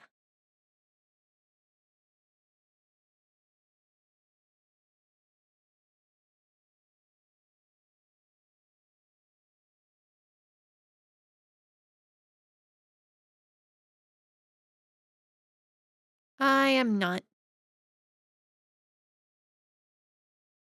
Okay, chat might just refresh here in a second.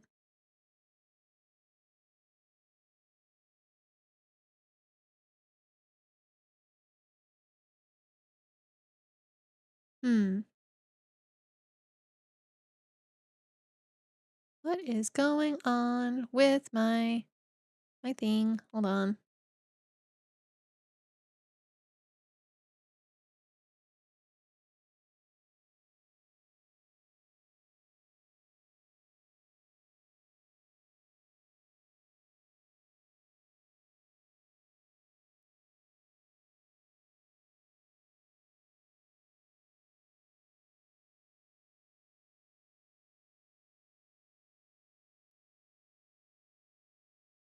Just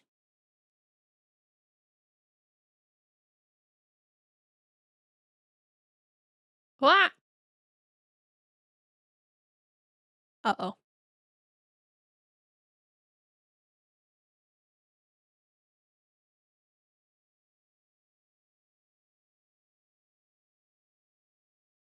My OCD will kill me. Let's see.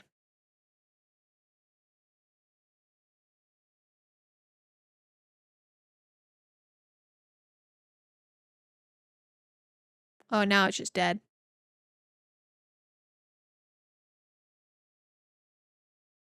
Why is it like this? Hold on.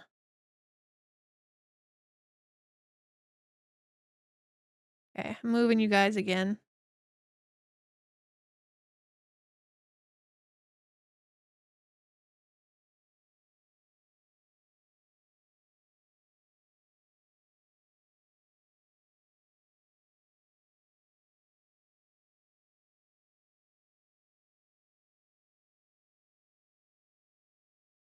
My OCD will be the death of me.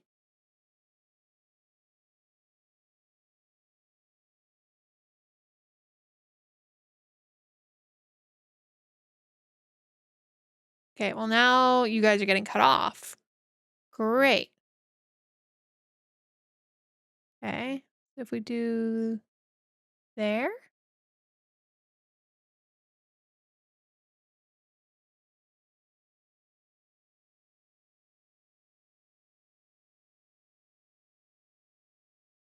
This also gives me a break to drink.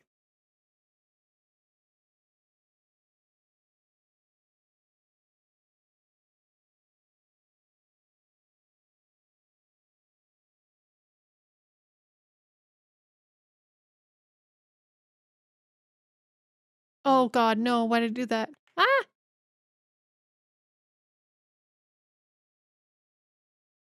Yeah, you guys are the anti-meme now. Congratulations.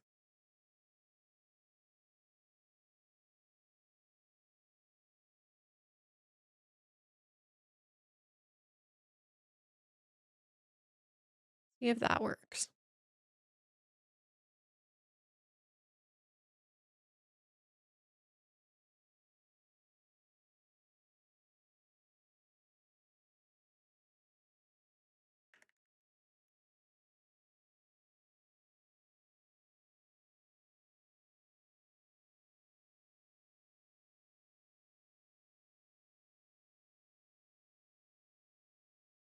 Wish I could do this like descending rather than ascending, but I can't. But it's fine.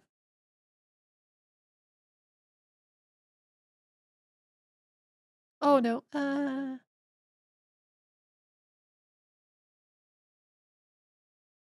No.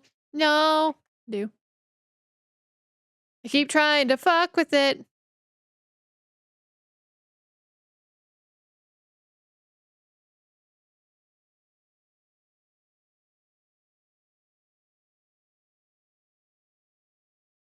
Why does it do that?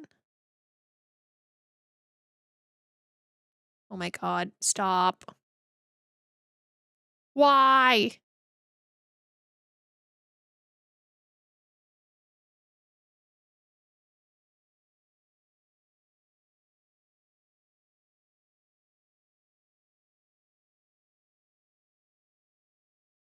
Oh, now it won't even let me do it.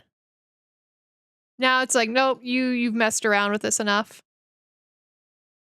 Now it won't even let me drag an area. Fun. Okay. Okay, we're just gonna be stuck with this for now. It's not great, but it'll work. Like, I don't want to make you guys so tiny you can't read it. But my...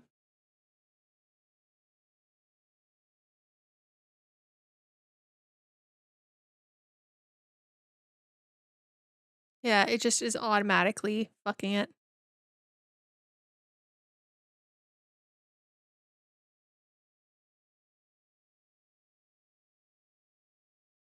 I just wanted my thing to look pretty. And apparently I cannot have that.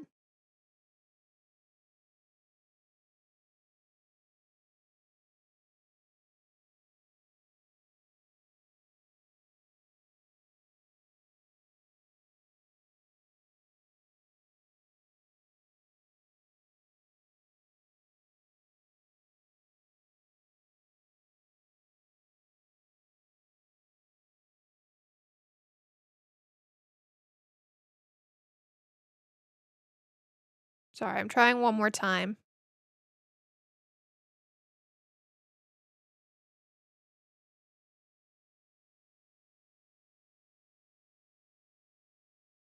Okay, let's try that.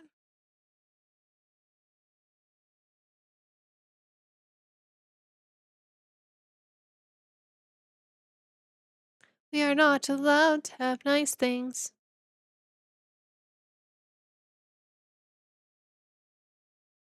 Okay.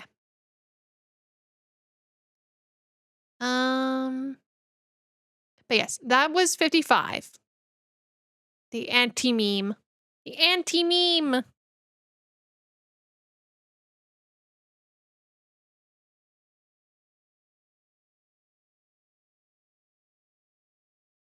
No worries, Boone. Get some good sleep. Thank you for being here. Oh, now my chat is dead. Oh, now chat is just dead.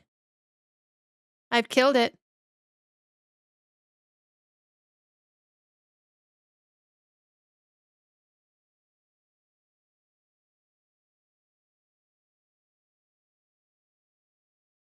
Hold on. Oh, are we back now? Oh, now it works. Oh, we're just extremely delayed.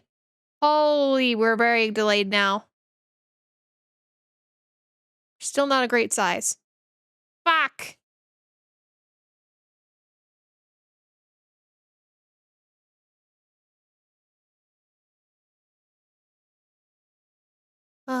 You know what?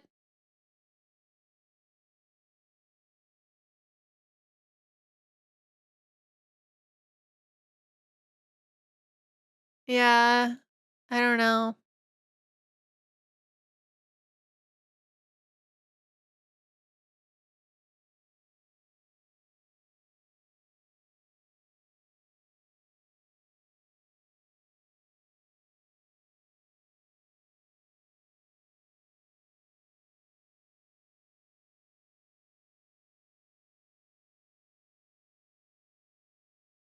I don't know.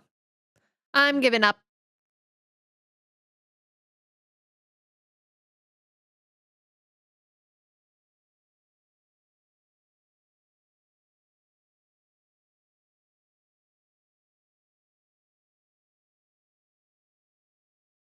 If it doesn't look right, I will just... I'll move things around. I'm sad. I messed that up.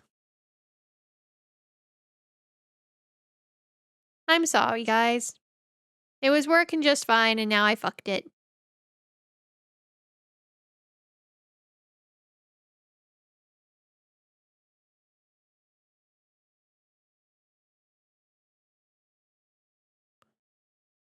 Like, I'm just wanting to know why.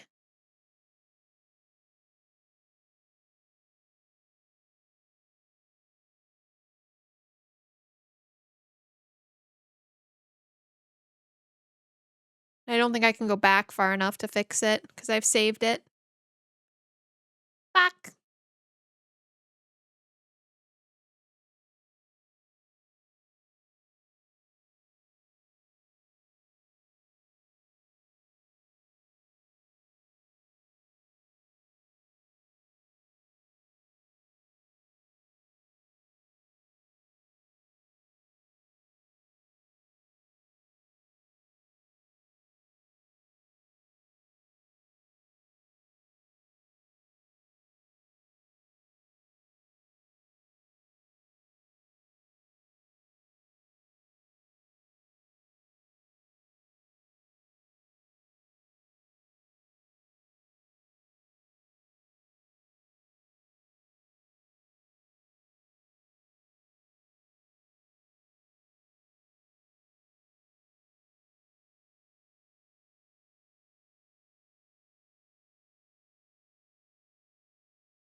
No, it just...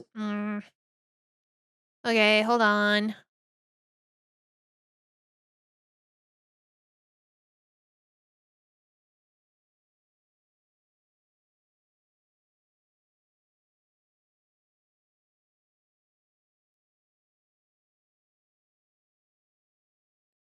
I wanna fix it.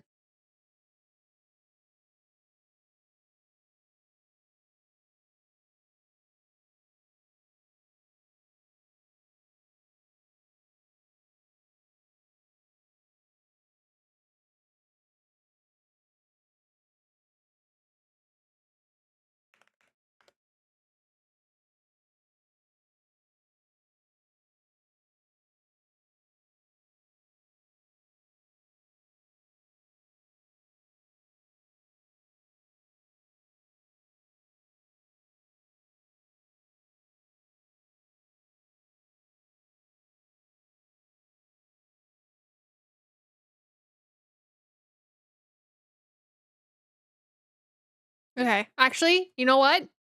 Did that do it? Do we look okay? Not perfect, but we're okay.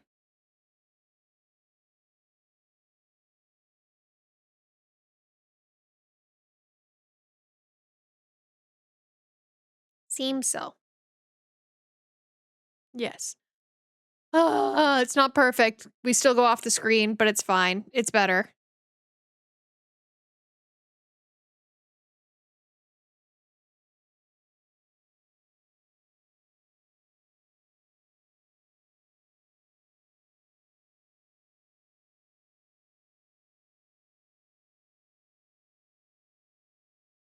Okay.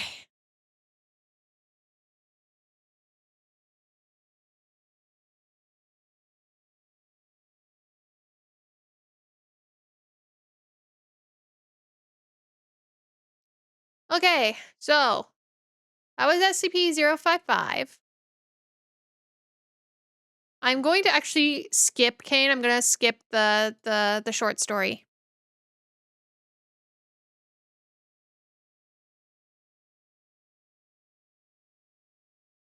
Just because I wasted time.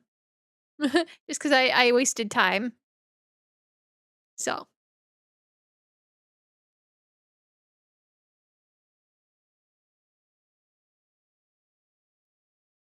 So, instead, we will be moving on to SCP-073, which I believe was recommended by Tyler. Yes, was recommended by Tyler.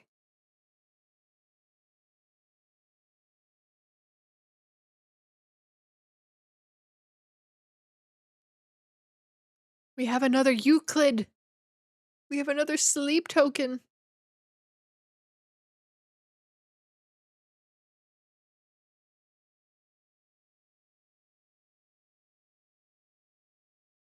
Oh, and to answer your question, Kane, I had a single chicken sandwich and some cucumber.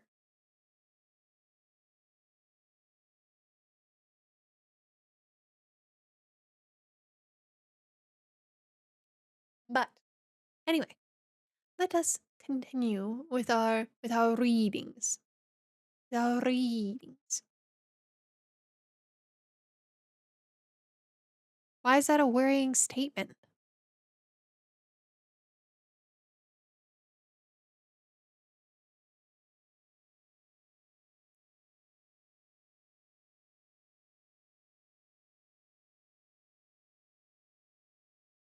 No, I just had some sliced cucumber.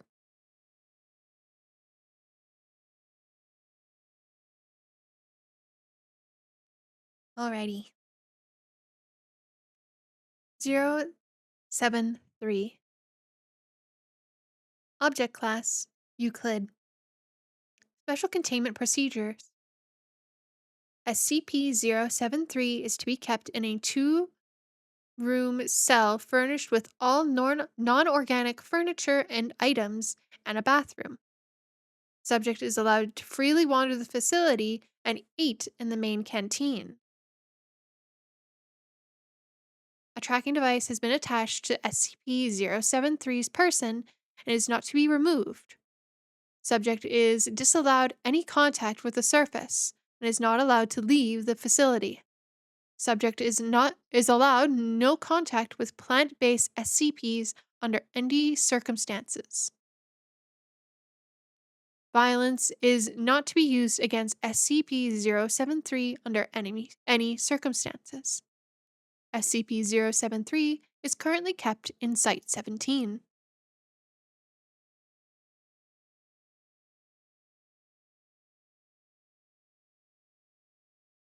Description: SCP-073 appears to be a heavily tanned male of Arabic or Middle Eastern descent in his early 30s, 185 centimeters or 6'1", tall and 75 kilograms or 165 pounds, with black hair and blue eyes. Arms, legs, spinal cord, and shoulder blades of the subject appear to have been replaced with artificial versions of unknown make and metal. Subject only takes notice of this when it is pointed out and states that it has no knowledge of how, why, or when these replacements took place, stating it had had them as long as it can remember. There is a symbol engraved on the forehead of the subject, which also appears to be of Sumerian origin. Symbol has yet to be translated, and subject appears distressed when the symbol is mentioned at all, refusing to speak on it. Subject does eat and drink on a normal regular basis, but is strictly carnivorous, annoying its effects on plant-based items. I can't speak anymore. Objects are. I'm reading the next line. SCP-073, who refers to itself as Kane, is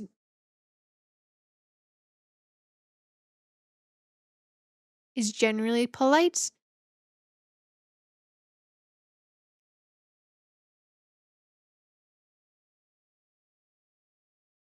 and gentle to all who speak of it, though it has been described as being cold and somewhat mechanical in its speech. It is very helpful and enjoys aiding personnel in their daily actions, whatever they may be. It has highly detailed knowledge of ancient and recent events in history, and is most commonly spoken languages in the world, including ones that have since died out. Subject has professed to having a photographic memory, remembering word for word all text in an 800-page dictionary that it was flicked through in a minute and a half. It has scored above average in intelligence in all tests given to it.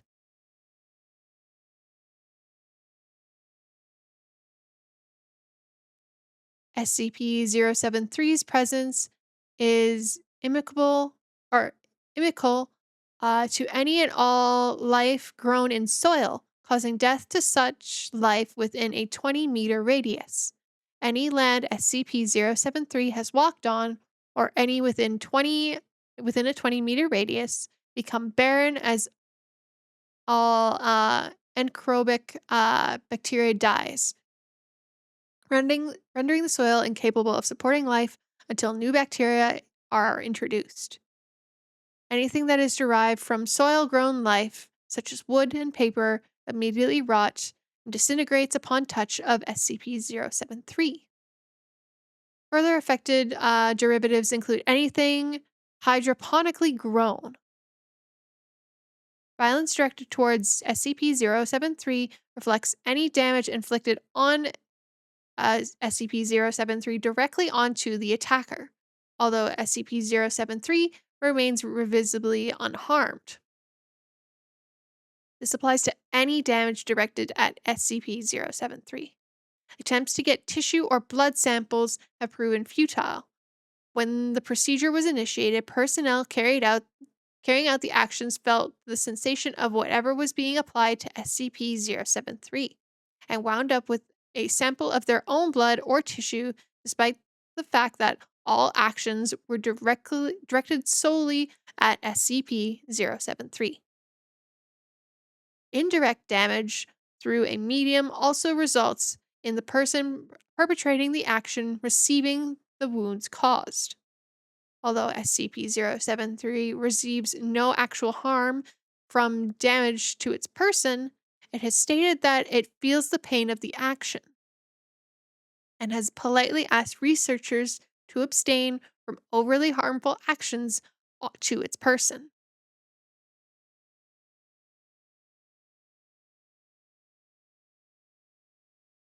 SCP's additional notes.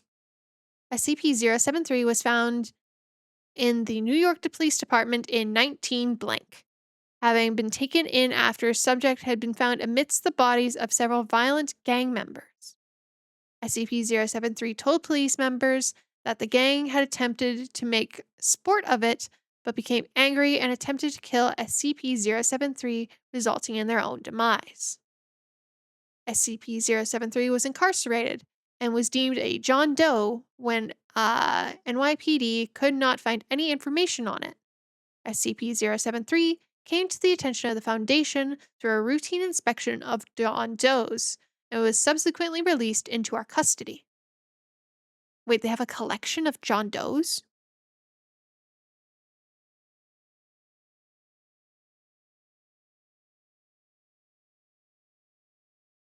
Addendum 1.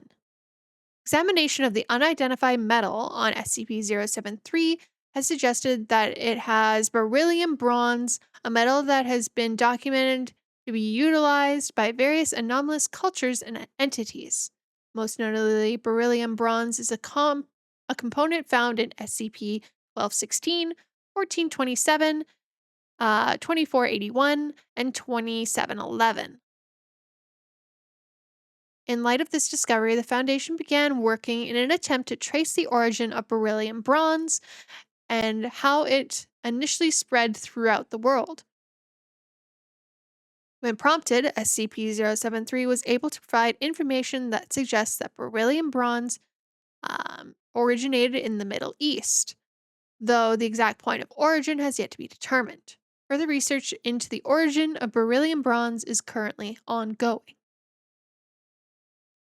In light of SCP-073's indestructible nature, photographic memory, and general will to please, High Command has deemed all the information is to be backed up onto 073, ensuring it is not lost in the event of a catastrophe.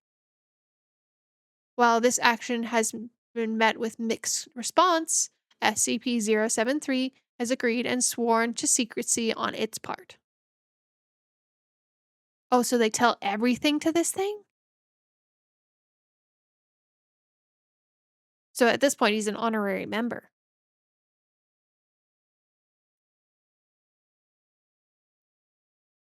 When information concerning SCP-076 was brought to the attention of SCP-073 for backing up, subjects showed familiarity with this information, although was disinclined to adding to it, despite the fact that it stated it had already knew all about SCP-076.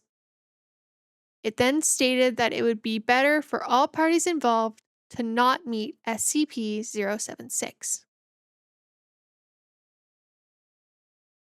Wait, which one is SCP-076? Hold on, chat. Hold on.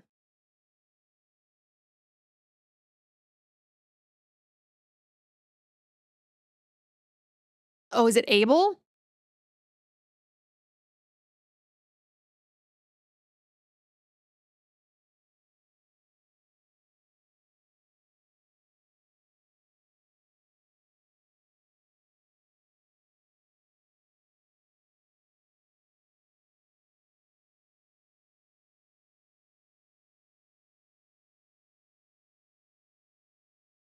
So, Kane, you were going to tell me about the different object classes.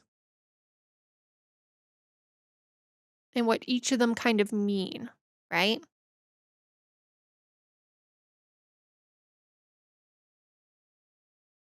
Well, yeah, I would hope safe is safe. I would hope. For now, safe, Euclid, Keter, Thumiel? Thaumiel?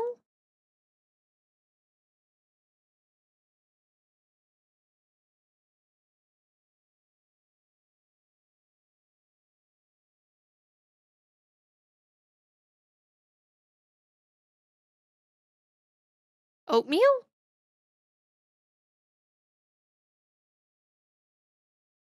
Because he is Keter, which means he is more. He's not safe. But the other one was Euclid, so he was kind of safe. But I guess the kind of safe being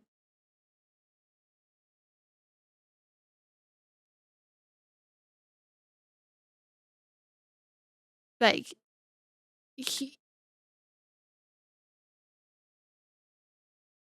like Euclid would be he has a weird way of connecting with the world. So he's not necessarily harmful to others in the traditional sense.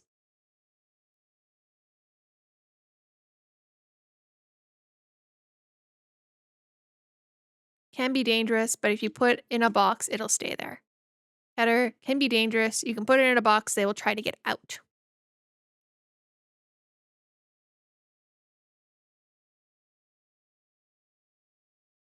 And then the other one is there is no box.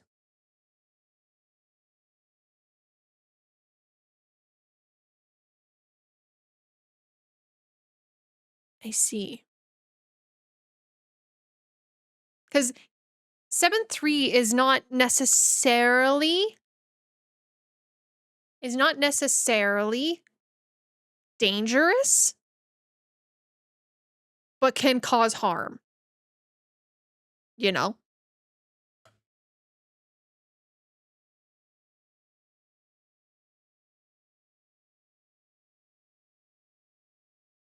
Okay, so the highest level is that one. I see. I see. That's why he's Euclid. Yeah, yeah, yeah, yeah, yeah, yeah, yeah. Yeah, yeah, yeah, yeah, yeah, yeah, yeah, yeah.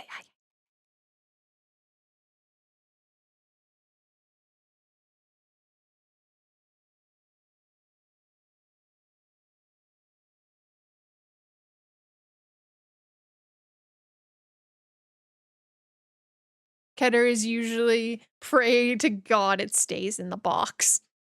Yeah, you hope this thing don't leave the box.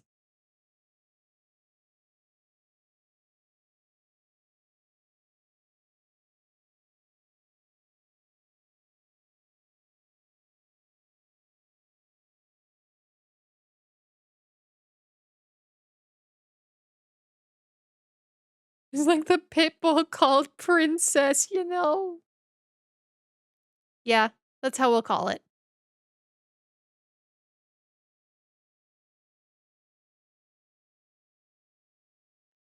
Alrighty. Well, that was 73. We now move on to 87, which is actually my pick.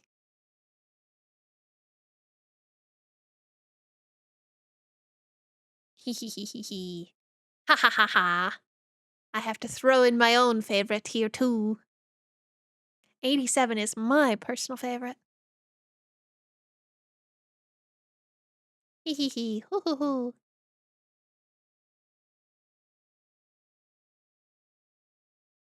Wait, what was 55?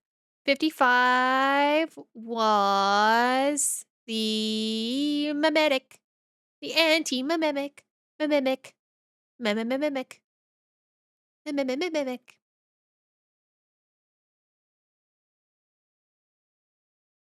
Yeah, the Meave mimic. The Meave mimic. Mm-hmm. The anti-mivmidic. Mivmedic. Alrighty.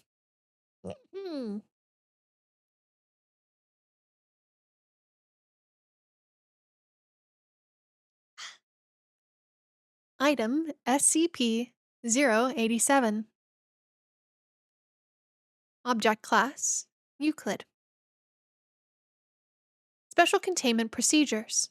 SCP 087 is located on the campus of Redacted. The doorway leading to SCP 087 is constructed with reinforced steel with an electro-release lock mechanism. It has been disguised to resemble a janitorial closet consistent with the design of the building. The lock mechanism on the doorknob will not release unless blank volts are applied in conjunction with counterclockwise rotation of the key. The inside of the door is lined with 6 centimeters of industrial foam padding. Due to the results of the final exploration, see Document 87, 4, no personnel are permitted to access SCP 087.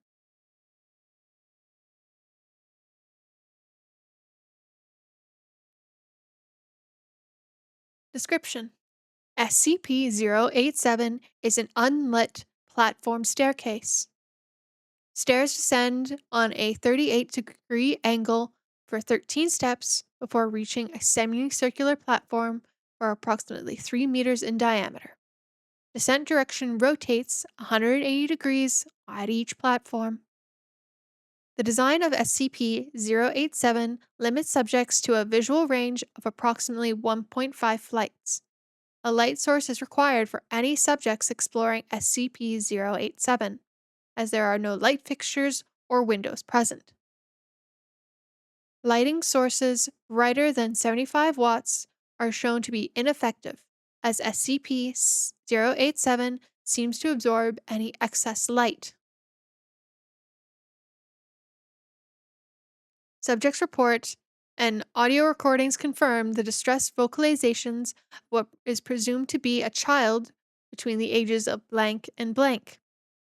The source of the distress calls is estimated to be located approximately 200 meters below the initial platform. However, any attempts to descend the staircase have failed to bring subjects closer to the source.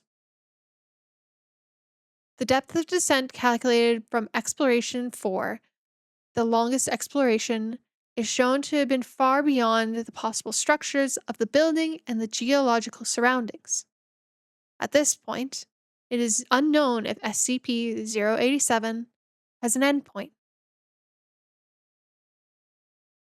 SCP 087 has undergone 4 video recorded explorations by Class D personnel. Each subject conducting an exploration has encountered SCP 087-1, which appears as a face with no pupils, nostrils, or mouth. The nature of SCP 087-1 are entirely unclear, but it has been determined that it is not the source of the bleeding.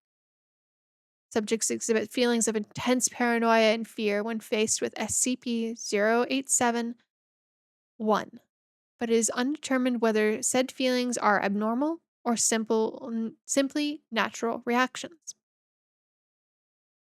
Addendum: over a period of 2 weeks following Exploration 4, several members of staff and students from blank campus reported knocking at variable rates of 1 to 2 seconds per knock coming from the interior of SCP-087.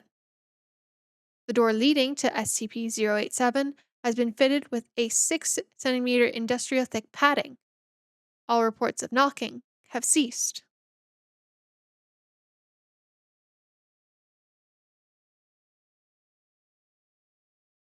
And so we don't have any of the transcripts for Exploration 4. We do have the transcripts for 1 through 3.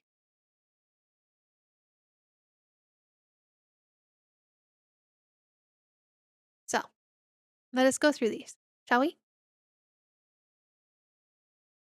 Exploration 1. D8432. Oh, hello, KO. Welcome in. Welcome in, Raiders. How are we? Hello, hello. Welcome in. Thank you for stopping in. Thank you for the follow, Patriot. Welcome in. Be my 8432. Hi there. Welcome in, everyone. I hope you are all having an amazing Wednesday. My name is Maeve Gloomridge. I am the owner and curator here of the Gloomridge Museum of the Occult, and I am your guide to everything mystical, magical, and everything in between. I hope you are having an amazing Wednesday. What were we up to? How are we? And yes, we are reading some SCP entries. Also, thank you for the follow, Jonathan. Welcome in. We were playing some Slay the Spire. Oh, one or two. One or two.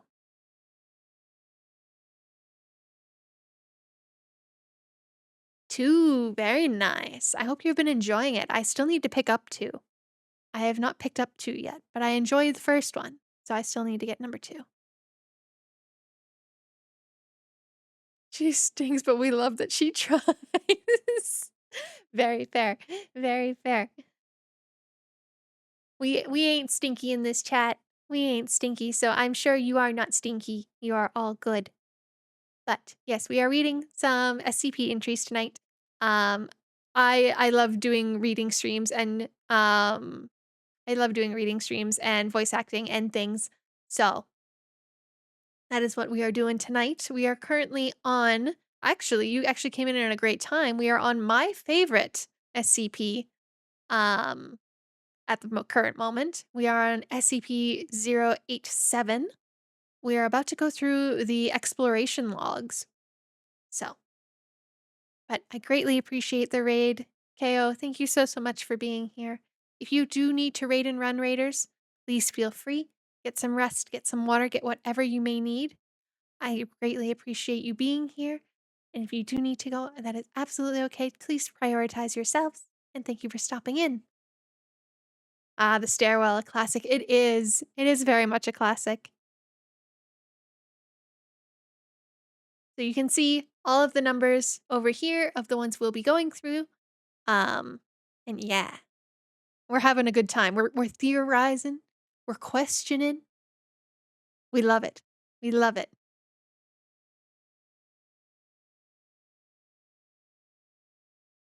Ooh, very nice. It was just getting into SCP stuff. Well, you came in at a great time. So, I will briefly summarize 87 before we get into the exploration logs. I did a tier list in the worst way possible. Oh. Now I gotta know. Now I gotta know what you mean by the worst way possible. Um, but it was, well, unfortunately, I don't think you can smash 87. I don't think you can smash 87. 55, or not 55. 49, yes.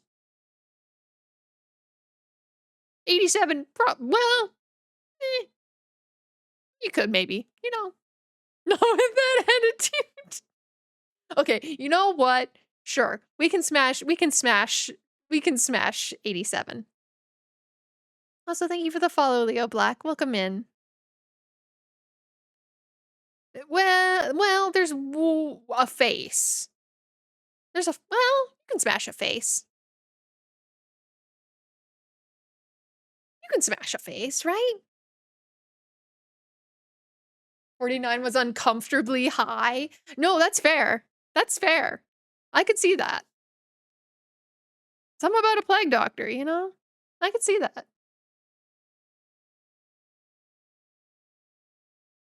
But yes, 87 is the infinite staircase. Or the disappearing staircase. Basically, if you go down it, you're never coming back. So, mhm, mhm, mhm. Thank you, Patriot. Thank you, thank you. So, we are going to start exploration log 1. We do not have number 4, but we have 1 through 3. So, here we go. Document 0871, Exploration 1. D8432 is a 43-year-old Caucasian male with an average build and appearance and unremarkable psychological background. Class D designation is a result of demotion due to mishandling SCP blank. D8432 is equipped with a 75-watt flood lamp with battery powered capable of lasting 24 hours, a handheld camcorder fitted with a transmission stream, and an audio headset for communication with Dr. Blank at control. G8432 steps through the doorway onto the initial platform. Despite the wattage, the flood lamp only illuminates the first 9 steps. The second platform is not visible.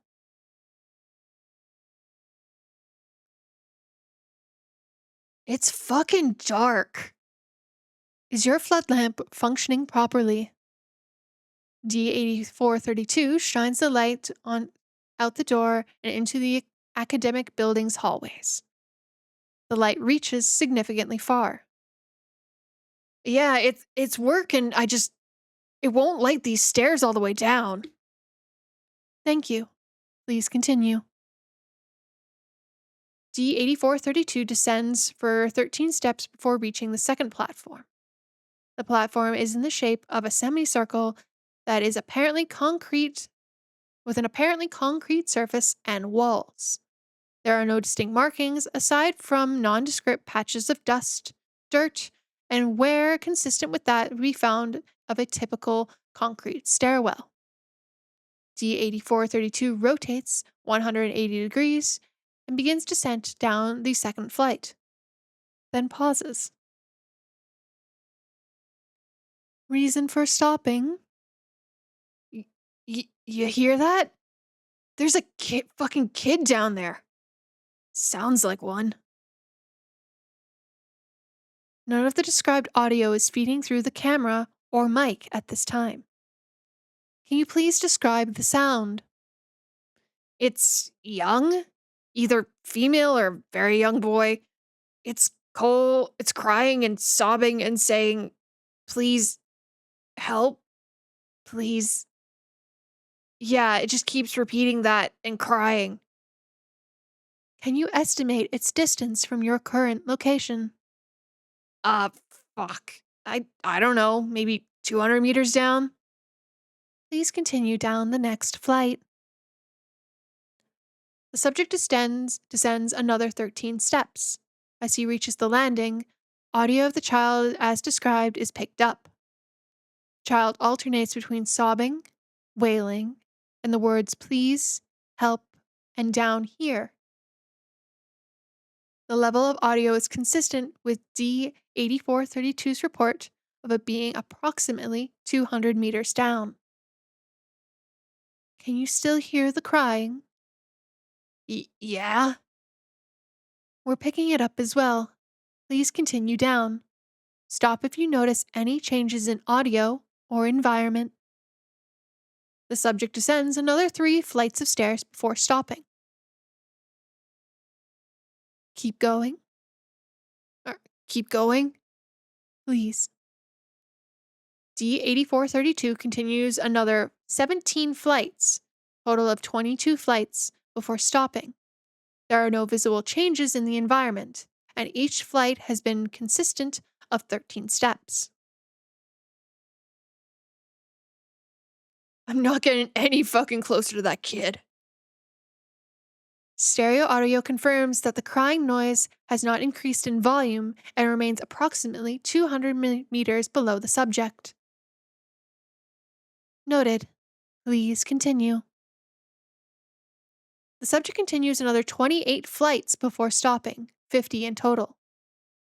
D8432 is standing on the 51st landing, counting the initial ground level landing. D8432 is estimated to be 20 meters down below the initial platform. 34 minutes have elapsed. The volume of the crying has not increased. Also, warning ads are starting in 5. Uh, I feel a little uneasy. You've spent a long time in the dark, unknown stairwell. It's natural. Please continue. Subject hesitates before stepping down onto the next stair. As the subject moves forward, the flood lamp illuminates a face located approximately at the bottom of the flight of stairs. SCP 0871. It appears to be the same size and shape as a human head, except it's lacking a mouth, nostrils, and pupils. The face is completely motionless, but is making direct eye contact, indicating its awareness of D8432. Fuck! What the fuck is that? Shit. Holy fucking shit, what the fuck? Can you please describe what you see? It's some sort of fucking person's face thing, and it's fucking looking right at me. Fuck, fuck, fuck. It's looking at me. Is it moving? No, it's just staring at me. Fuck, fuck, fuck, it's creepy. Please approach and further illuminate the entity. Fuck, fuck, fuck. I don't want to fucking. The face jerks forward about 50 centimeters directly towards 8432. Fuck, fuck, fuck, fuck. 8432 enters a panic state and rapidly ascends SCP 087. D8432 reaches the ground floor in 18 minutes, at which time he collapses and passes out. There is no sign of SCP 087. Review of the footage indicates an equal number of flights and steps ascending as descending. The audio of the crying and pleading remains at the same volume until the last flight, at which point it ceases. Medical reports indicate collapse of a result of rapid ascension of the stairs, causing fatigue.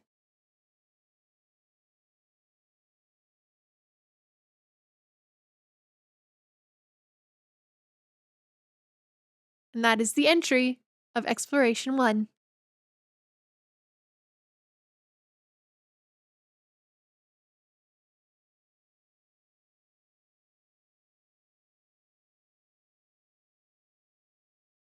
So, audio volume stays the same until you reach the face. Now, I guess, yeah, Class D is truly fucked in all of these. Class D is fucked.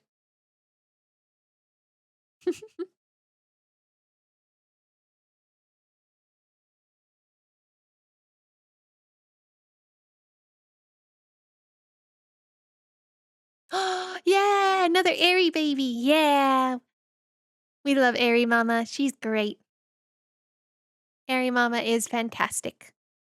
Mhm. Mama is best. She is best.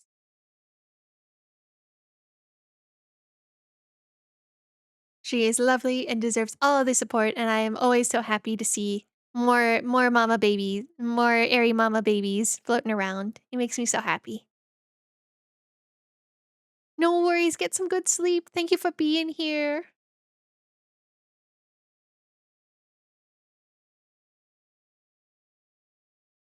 Class D is disposable people, test subjects. Yeah. They're truly just throw it at the wall and see what sticks. Okay, that was a little loud. Thanks, music. What is this? We're gonna change that. Hold on. We need something a little more chill. Thank you.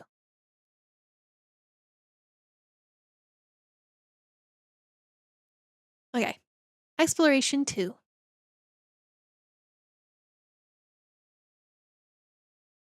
D9035 is a 28-year-old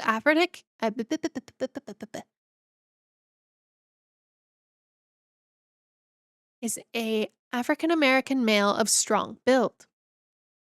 Psychological background indicates no abnormalities except an extreme hate for women.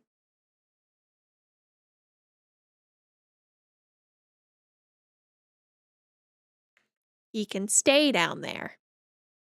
Anyway, uh, subject has an extensive record of data expunged. D9035 is equipped with an 100-watt flood lamp with a battery power capable of lasting 24 hours, a handheld camcorder fitted with a transmission stream, and an audio headset for communication with Dr. Blank at control.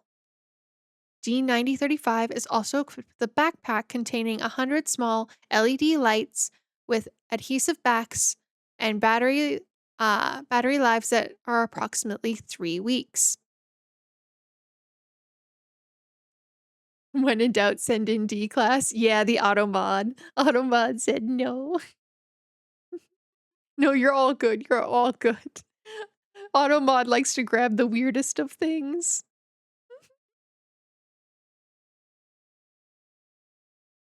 Lights turn on and off by compressing them. D9035 shines the flood lamp down the first flight of stairs. Despite the extra wattage, the light does not illuminate beyond the 9th step. You want me to go down there, Doc? Please shine your flood lamp outside of SCP-087 to verify it is functioning properly.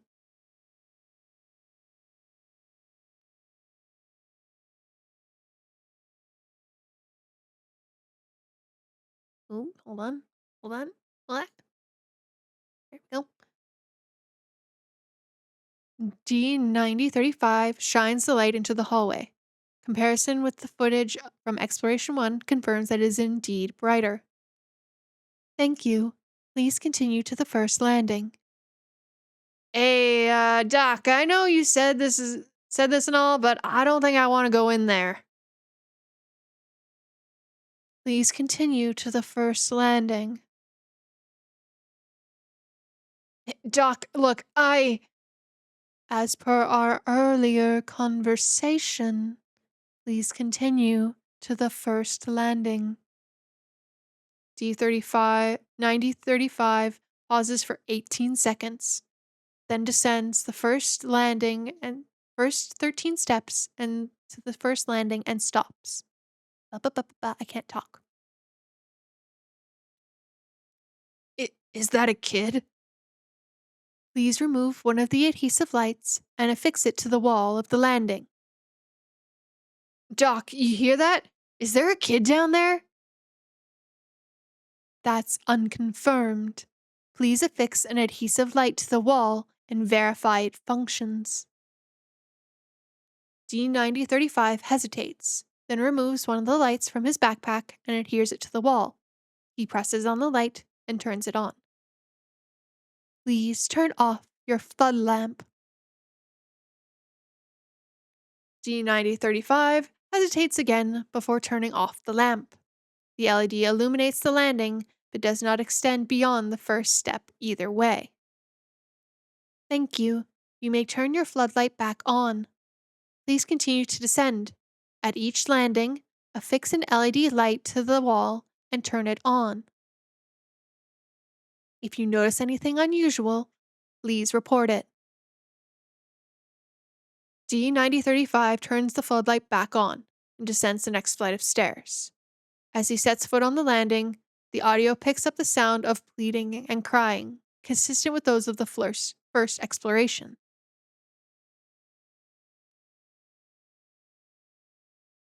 Can you still hear the previously reported audio?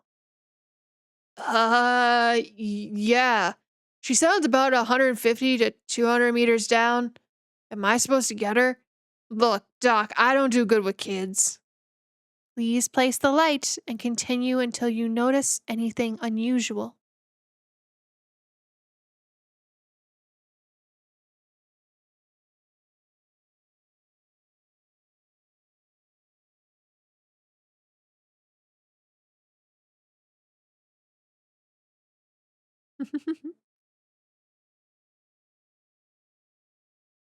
The subject adheres the light to the wall and turns it on, and continues to the next landing. He adheres the third LED light to the wall and turns it on. D9035 continues in this manner until for the next 25 flights before stopping.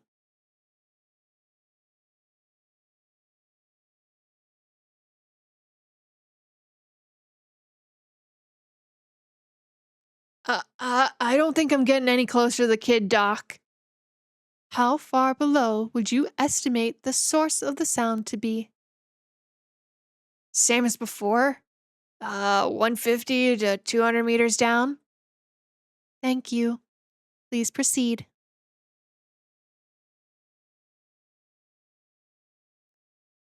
D9035 continues in the same fashion for the next 24 flights. At the 51st landing, he stops. Footage shows an arched gorge in the concrete wall, estimated to be approximately 50 meters long and 10 meters wide. The first step down from the landing appears to be completely smashed into rubble. You see that? Yes. Can you please describe what you see? It looks like something slashed at the wall, and then the step over is all crumbled and stuff. The slash marks look really smooth. D9035 touches the gorge mark. Or the gouge mark. Yeah, it's smooth. It feels like glass. Thank you. Please continue down. Look, Doc, I think I've gone far enough. Please continue, as per our agreement. I don't want to be doing this, agreement or not. Data expunged. D9035 steps over the destroyed step and continues down the staircase. Nothing notable at the next landing. D9035 adheres an adhesive light or an LED light to the wall and continues in the same fashion for another 38 flights. The sound of the crying and pleading has still not gotten closer. 35 is on the 89th landing, and 74 minutes have elapsed from the beginning of the exploration. Subject is estimated to be 350 meters below the initial platform. I feel like this kid's just trying to lure me down here, Doc. I think it's time for me to... D9035 stops talking and moving as the flood lamp illuminates SCP-0871. The face is staring directly at 9035, again indicating awareness of the subject's presence. Although 87-1 appears to be unmoving, its location is 38 flights below the initial encounter in 1, indicating it's mobile. Is there a reason you've stopped?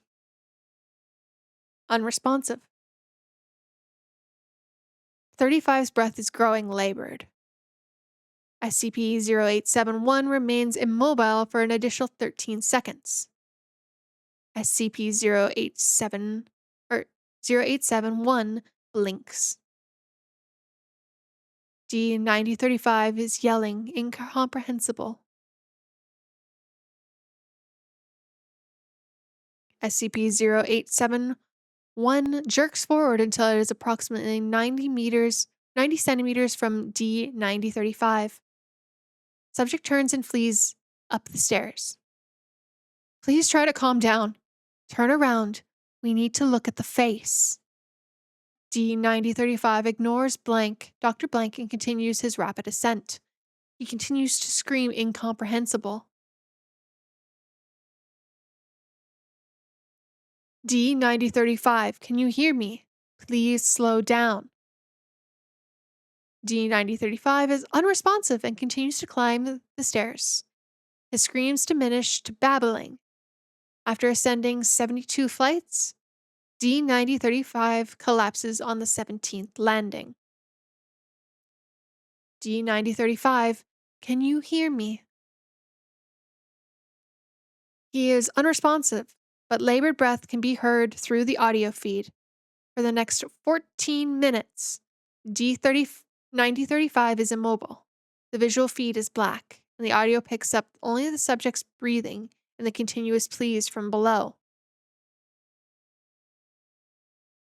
After 14 minutes and 32 seconds of unchanging visual and audio feeds, the sound of rapid heartbeat, not consistent with human heartbeats, and a low cracking noise are heard.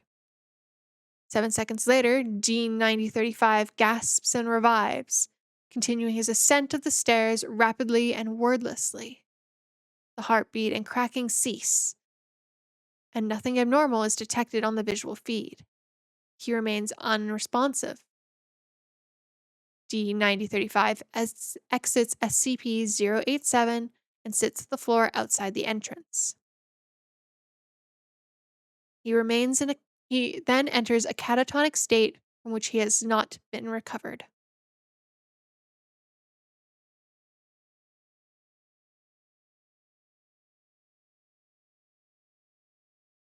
So, whose heartbeat was that?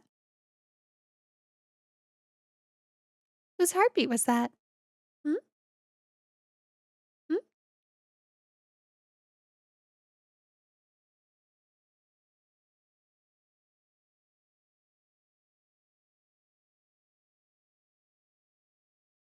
Mine running up the stairs is hard, man.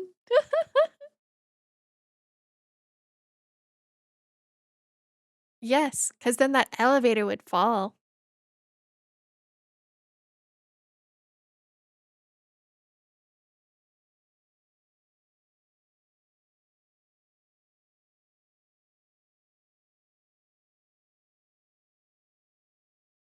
Yeah, it would actually kill them trying to build an elevator. Yeah, maybe he just had a rough day. He just had a real rough day. But you know what? For a woman hater, for a whammon hater, I'm not too sad. Mhm.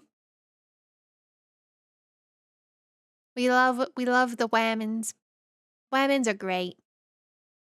Typical day at the foundation. So, question Kane, or question those who are SCP knowers. So we were talking about how things are usually at like the centers, right? Things are usually kept in containment. The knowers, yes. This one is a physical entity at a university. Is the best type of containment they can do just to lock it down? Because the university is technically not at a site, right?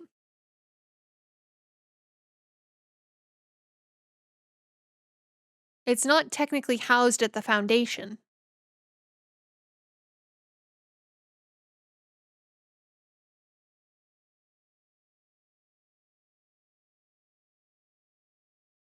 It is Euclid. It is a Euclid. I assume because if we're using the box analogy, it's not going anywhere, but can cause harm if entered. It's not moving if you put it in the box, but it can cause harm from within the box.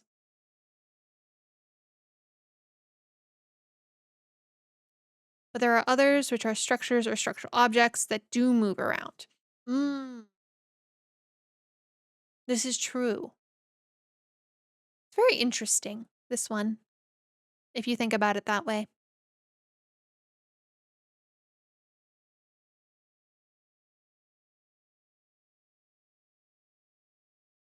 Yeah, a veil of keeping it intact.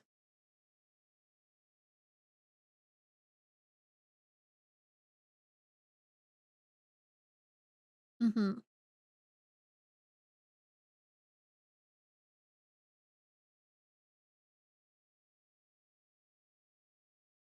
Well, that's what I mean. Like keeping the veil of the anomaly, the anomalous from being within just still within the foundation. Mhm. The architect is an example. Anomalous. Anomalous. Mhm, mhm. Among Us. Among Us. There are many anomalies among us. All right, last one for my favorite, and then we will move on to 93. Anemone. Anemone. Is exploration log 3. D9884 is a 23-year-old female with average build and appearance. Psychological background indicates a history of depression. Subject has minimal record of using excessive force to blank. D9884 is equipped with a 75-watt flood lamp with battery power capable of 24 hours, handheld camera recorder with a transmission stream, an audio headset connected to Dr. Blank at control.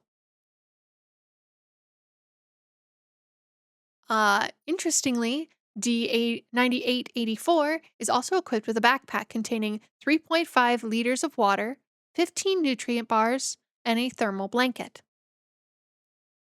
D9884 stands on the ground level of SCP-087. The flood lamp illuminates only the first 9 steps. LED lights placed on the wall during the last exploration are not visible. Rest well, Furface. Thank you for being here. Get some good sleep.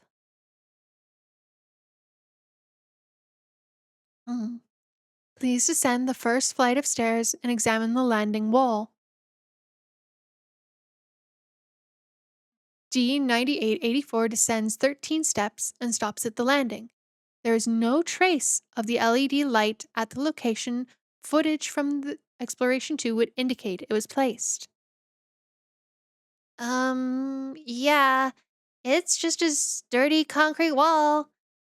Yeah, there's nothing, like, on it. Wait, no. It's just a little bit sticky right here. D9884 indicates the spot on the wall. The LED light should have been located. There's a crying kid. There's a child crying down here. She's begging for help and crying. Thank you. Please continue down the steps until you notice anything unusual. D9884 descends. Upon reaching the next landing, audio of the crying child consistent with the prior 2 explorations is picked up. No LED light appears to be present on any landing wall.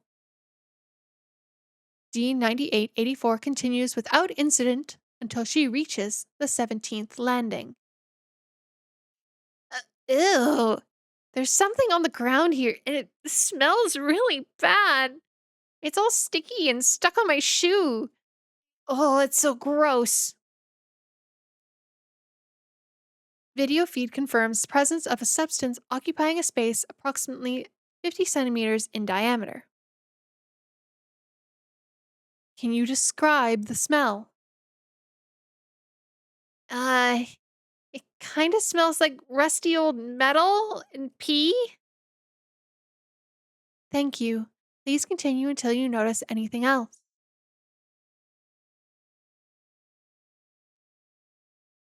D9884 continues to the 51st landing without incident. The 51st landing remains unchanged from the previous expedition, and similar observations are made. D9884 is again asked to descend until anything unusual is noticed. Subject continues her descent until the 89th landing is reached. The video feed jerks and the subject yells, "Ah, fuck! There's a hole in the ground and I almost fell in!" Video feed confirms the presence of a hole approximately 1 meter in diameter. The subject shines the floodlight down, revealing only blackness. Approximately 4 seconds pass, and a light of indeterminate distance down the hole flicks on for an approximately 2 seconds and then backs off. There was a light down there. It's gone now, but it was there for a second. Did you see it? Yes. Can you estimate the depth of this hole?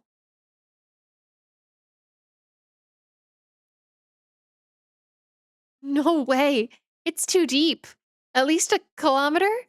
Like way more than a kilometer. Thank you. Can you still hear the sound of the child? Uh huh. She still sounds far away. I don't feel like I'm getting any closer. It's like for every step I take, she takes one down. Any hole, the hole is the goal. No. Please continue until you encounter anything unusual. D9884 continues to descend SCP-087 for approximately an hour, covering an additional 164 flights. She stops to rest at the 253rd landing, consuming one nutrient bar and several gulps of water. D9884 is at an estimated 1.1 kilometers below the initial landing, yet the sound of the child has not changed in volume. After pausing for 4 minutes, D9884 resumes her descent, making no stops for another 216 flights. 1.5 hours later, D9884 is on the 469 landing, approximately 1.8 kilometers below the ground level.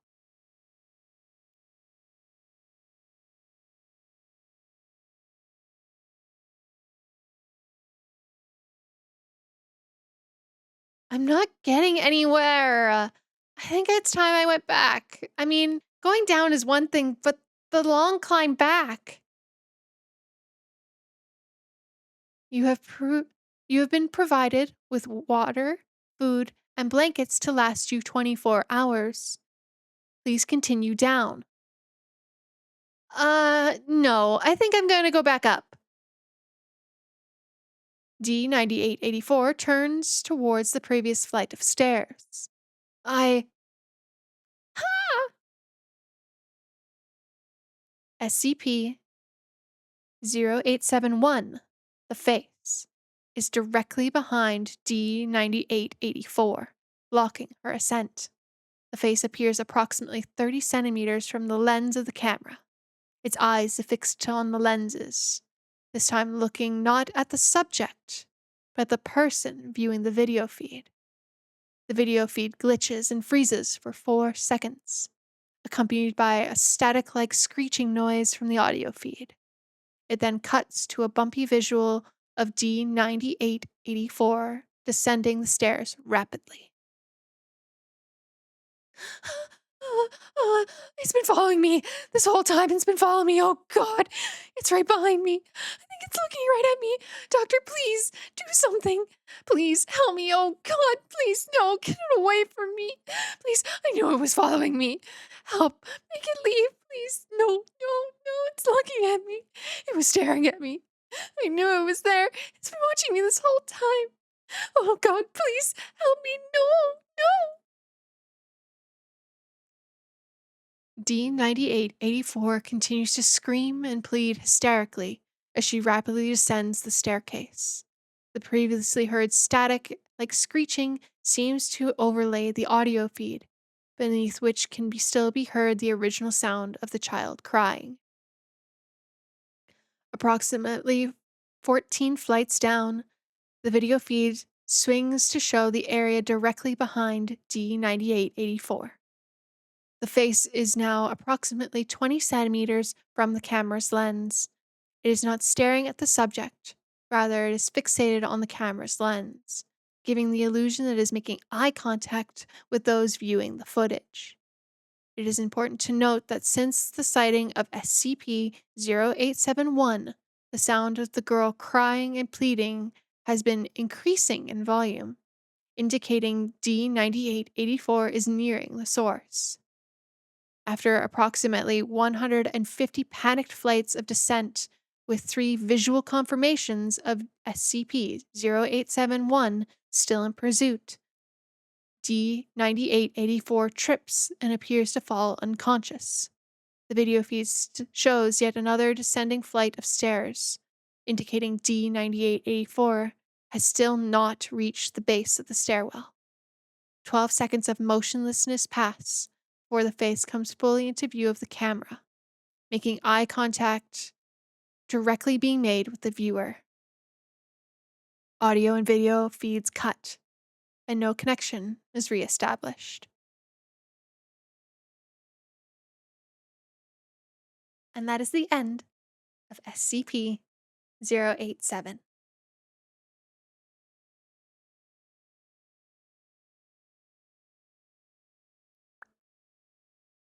I forget how uncomfortably realistic Maeve's crying is. Yeah. It's fun.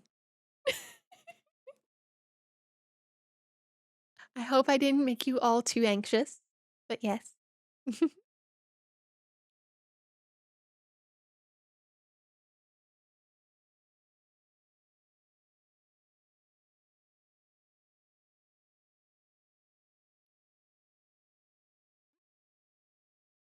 Also, it's fun, she says, making me want to cry. Thank you, Patriot. Thank you, thank you.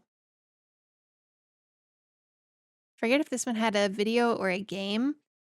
I think it had video recreated. I think there are videos. There was a game. Oh, okay. I was incorrect then.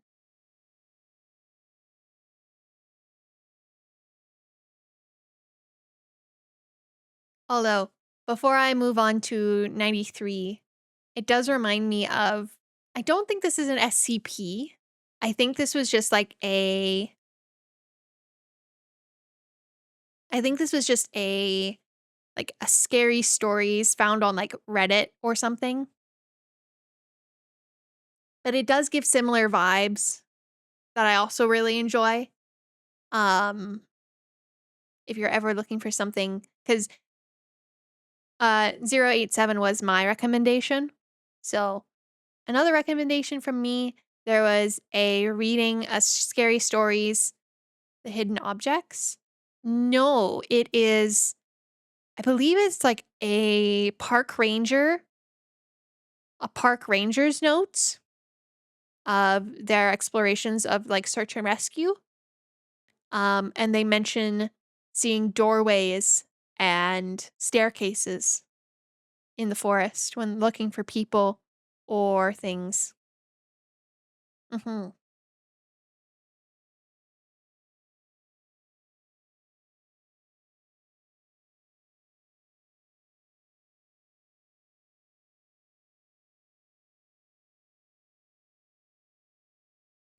Should I hold on to 93? I will if I can find the if I can either find the video of it being read or the original transcriptions, I will. Um yes. I believe it was one of your picks. But there is one that had a lot of people who also recommended it. There was one that had like everyone recommend it. Maybe I do that one. I love 93. Then yeah, it's a bit longer.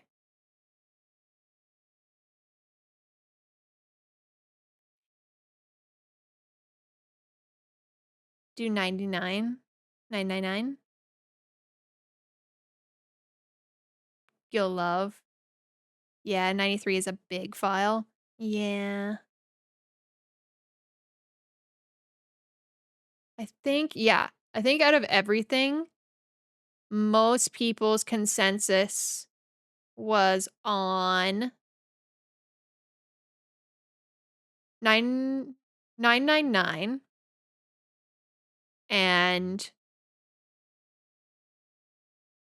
2316.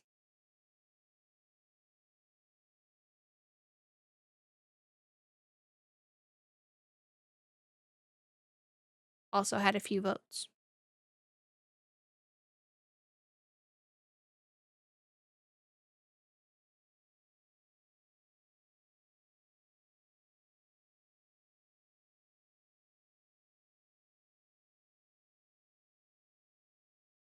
Alrighty. Let's do let's change up the mood. Let's do we will do 999. Yeah, we'll do a little quick mood refresher. with 999.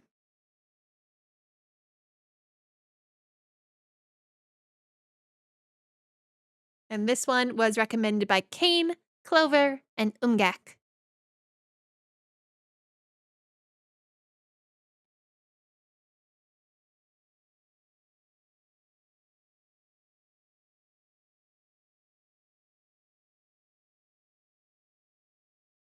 Mine might be a mood changer.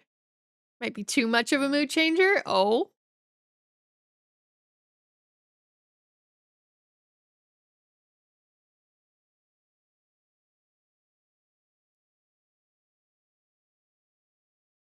Thank you, Kane, for pinning the story, for pinning the entry.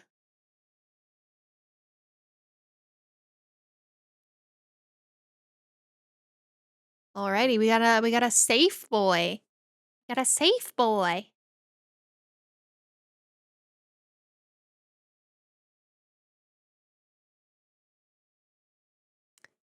SCP-999. Object Class Safe. Special Containment Procedures. SCP-999 is allowed to freely roam the facility should it desire to, but otherwise must stay in its pen either between 9 or 8 p.m. and 9 p.m. for sleeping, or during emergency lockdowns for its own safety. Wait, so it gets an hour of sleep? Okay. Subject is not allowed out of its pen at night or off facility grounds at any time.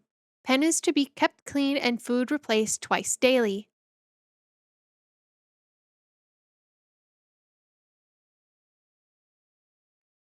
All personnel are allowed inside SCP-999's holding area, but only if they are not assigned to other tasks at the time or if they are on break. Subject is to be played with when bored and spoken to in a calm, non-threatening tone. Description: SCP-999 appears to be a large, amorphous, gelatinous mass of translucent orange slime, weighing about 54 kilograms, 121 or 120 pounds, with the consistency similar to that of peanut butter.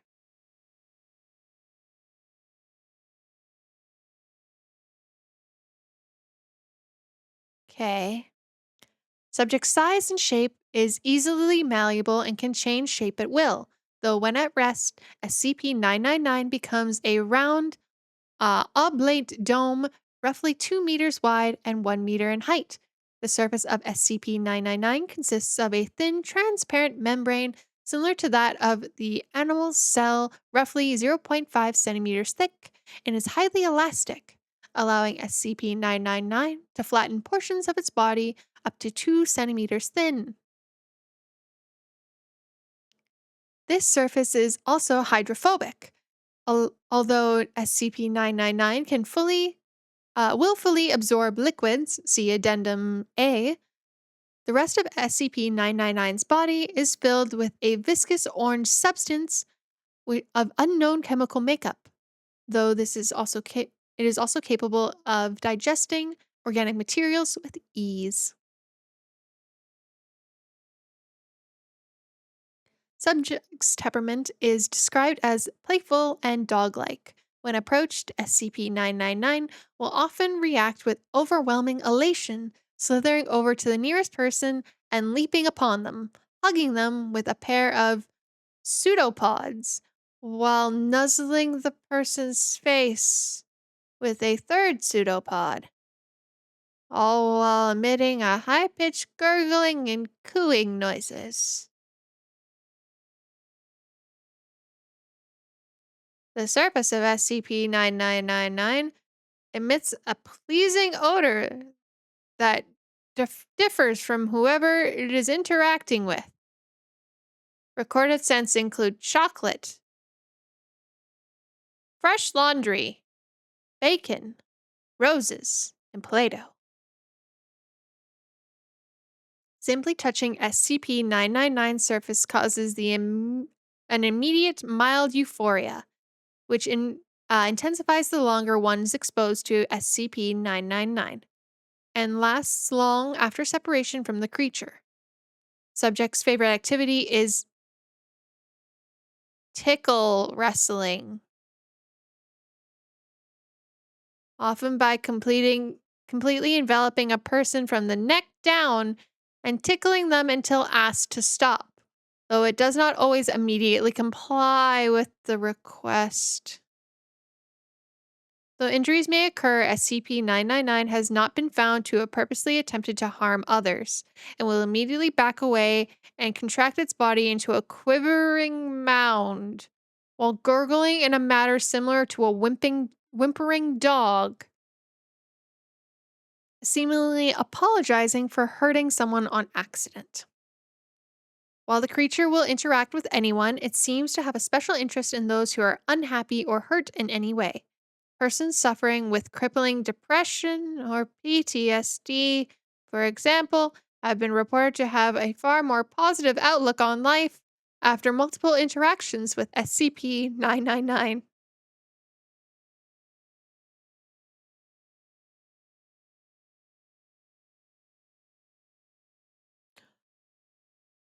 The possibility of manufacturing antidepressants from SCP-999 slime is currently being discussed.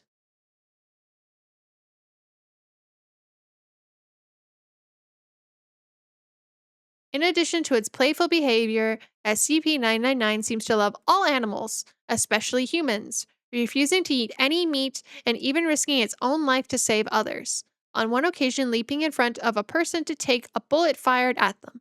Subject's intellect is still up for debate, though its behavior is infantile. It seems to understand human speech and most modern technologies, including guns.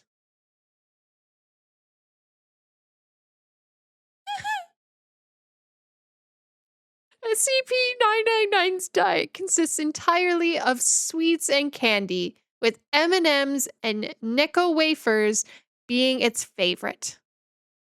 Its eating methods are similar to those of an amoeba. Addendum A.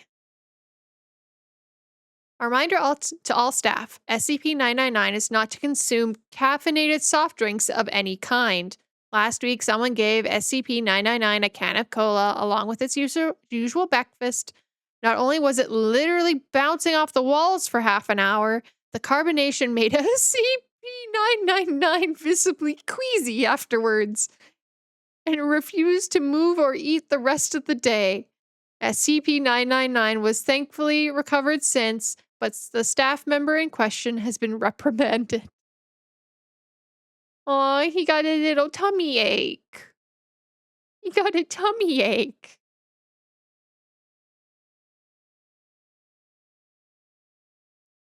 Addendum B. The following report is from an experiment on SCP-628. 682. Is exposed to SCP-999 in hopes it'll curb the creature's homicidal rage. SCP-999 is released into SCP-682's containment area. SCP-999 immediately slithers towards SCP-682.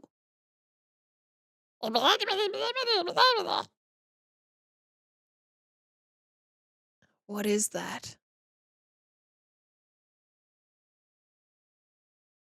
SCP-999 moves in front of SCP-682, jumping up and down in a dog-like manner while calling out in a high-pitched squealing noise. Disgusting. SCP-682 immediately steps on SCP-999, completely flattening SCP-999. Observers were about to abort the experiment when SCP-682 starts talking again. What is this? I feel good.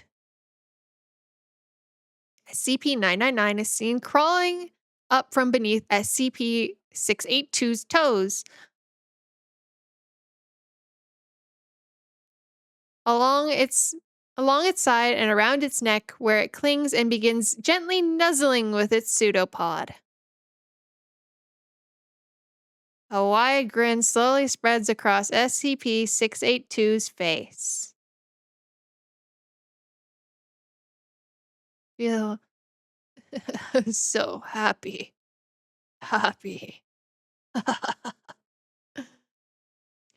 SCP-682 repeats the words happy for several minutes, laughing occasionally before escalating to non-stop laughter. As the laughter continues, SCP-682 rolls onto its back, slamming its tail on the floor with dangerous force. Stop! No tickling! SCP-682 and 999 continue the tickle fight until SCP-682 finally wears down and appears to fall asleep with what would appear to be a smile on its face. After 15 minutes with no activity, two D-Class personnel enter the room and retrieve SCP-999. When SCP-999 is removed, SCP-682 immediately wakes up and unleashes an unidentifiable wave of energy from its body, all while laughing maniacally. All person within the wave's range collapse into fits of laughter, allowing SCP-682 to escape and slaughter all in its path. Ah. Meanwhile, SCP-999 quickly rescues as many persons as it can, taking them into a safe place to recover from SCP-682's laughter wave, while agents suppress and recontain SCP-682.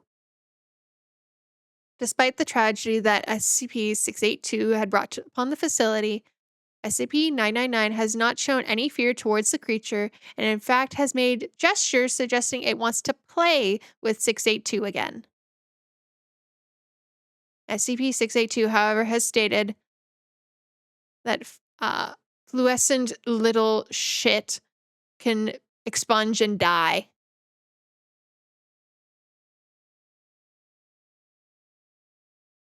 Memo from Dr. Blank.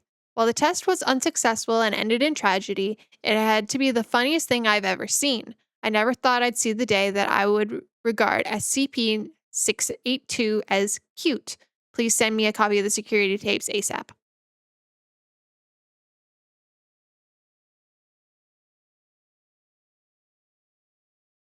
So, cuddling goop? Cuddling goop.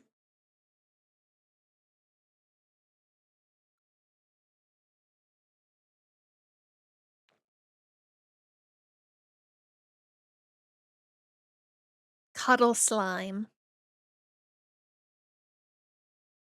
I just don't, well, I don't know if I like the idea of nuzzling slime.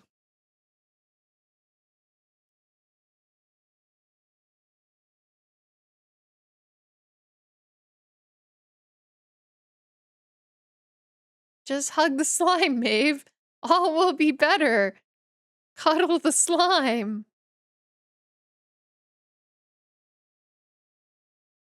Yeah, no, see, Wolfgang is correct. It covers you completely and drugs you. The slime is the cure? Okay, go introduce it to 49 then. Go introduce it to 49.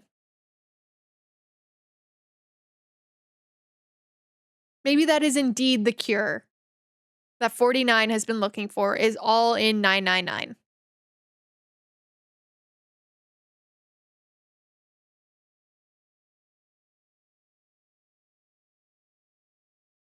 Funnily, the Foundation uses 999 to help PTSD from super bad missions.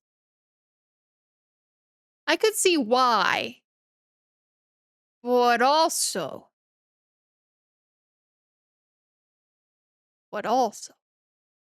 It's just. Like I said, I don't know how I feel about cuddling slime.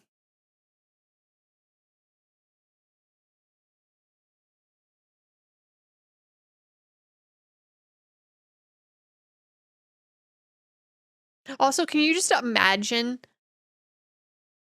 being the person that, you know, it slithers? Like, I hate the description that they used for the slither up the back, up the neck to cuddle. Oh, that, oh no.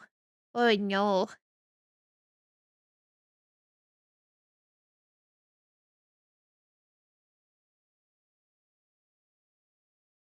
It's just something about that description just, oh. Also, thank you for the follow, Jade, and welcome in.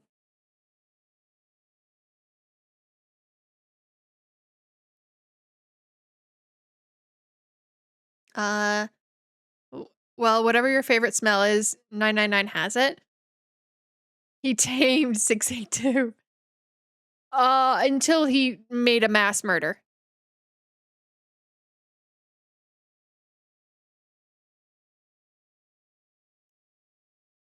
Well, with that, Maeve, you will learn later vaguely he also has children of an eldritch interdimensional god.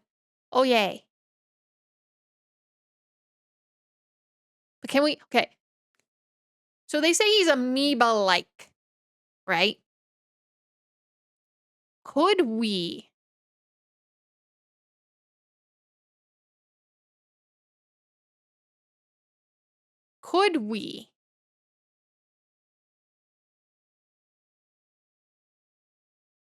Could we make can we divide him into multiple beings?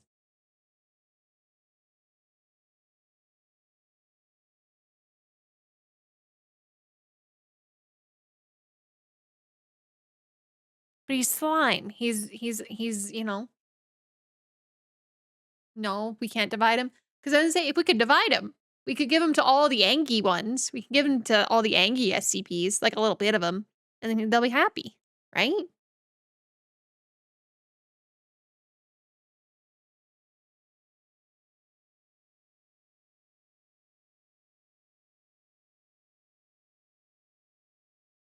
Now see, that is cute, a little mini.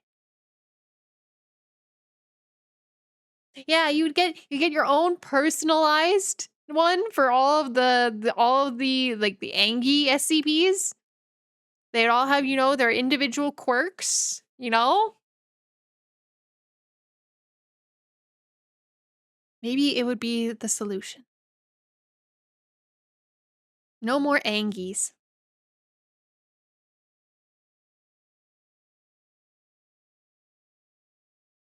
Emotional support slimes. Exactly.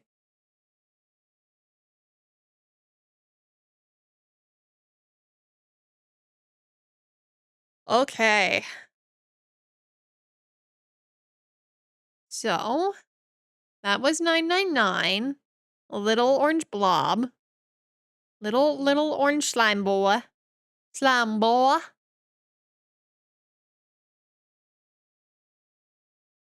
Okay. Do we...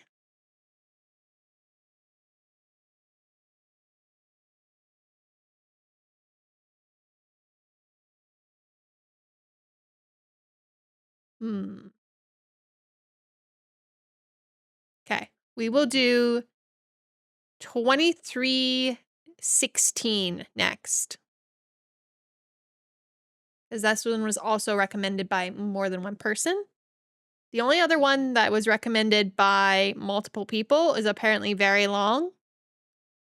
And I almost want to do like a video maybe for it, or a full, like dedicate a stream to some of these like really long ones.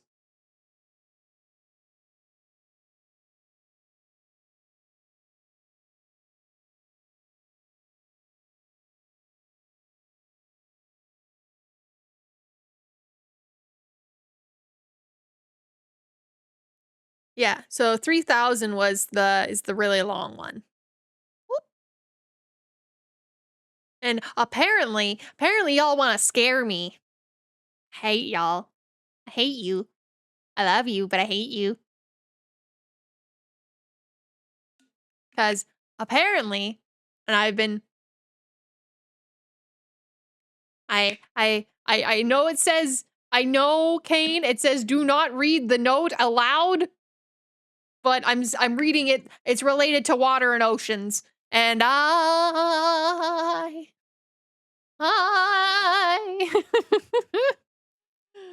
Ah.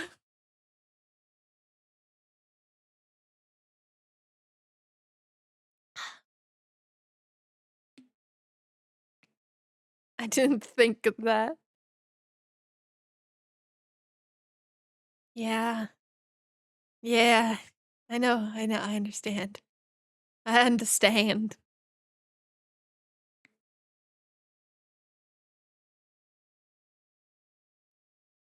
Thank you for the head pat, swordsman. Welcome in.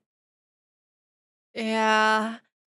Unfortunately, my thalassophobia is is strong. Is strong. Um, so we will yeah.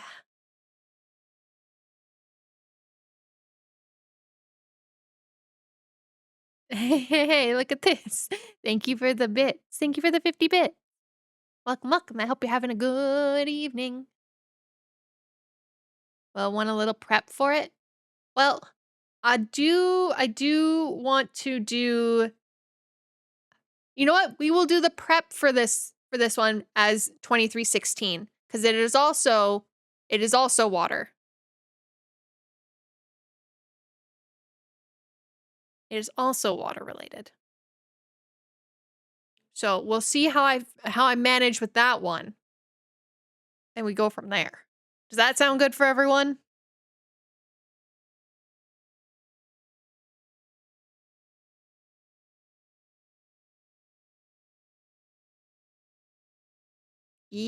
Okay.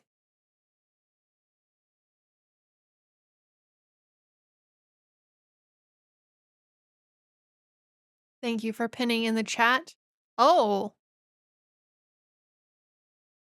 there is a new symbol. I have not seen this one before. I assume this is a newer entry. This is new. I don't know what these mean.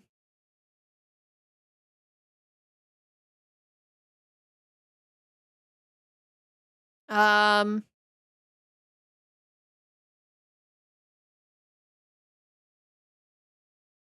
it's mostly just flavor.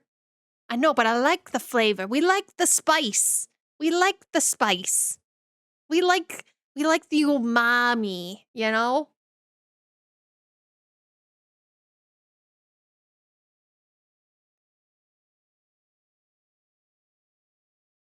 Let me just see if I click this, if it opens, tells me what this is.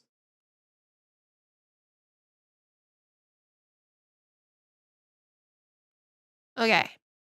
So, we are looking at disruption class Kinnick. Kinnick. Kinnick. Medium medium potential to disrupt the general population. Disruption is typically confined to a region or city. And then risk class danger. The anomaly in question is very high risk, has a very high risk potential. Individuals nearby will invariably be exposed to harm up to and including death. Oh yay. These effects are very difficult to mitigate. Who recommended this one again? Cafe and Umgak. Okay, well, we understand. We know what we see.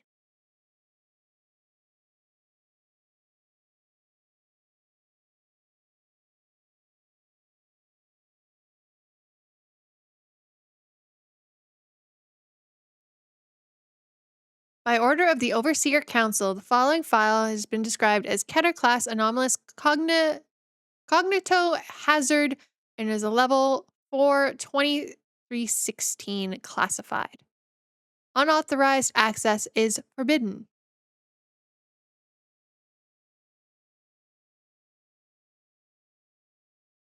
The following file contains images and text that are carriers for anomalous cognitive hazardous influences. You do not recognize the bodies in the water. Due to this, it is imperative that all personnel accessing the file are certified as having cognitive resistance value of no less than 14.5.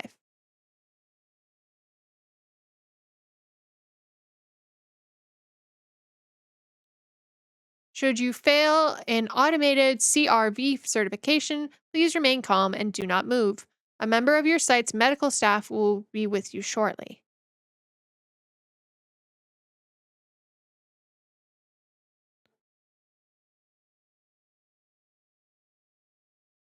Do I actually have to click these?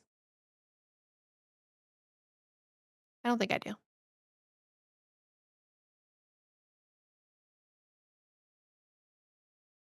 Please repeat the following phrase slowly and clearly. You can for flavor? Okay, I will for flavor. Please repeat the following phrase slowly and clearly into your terminal microphone. I do not recognize the bodies in the water.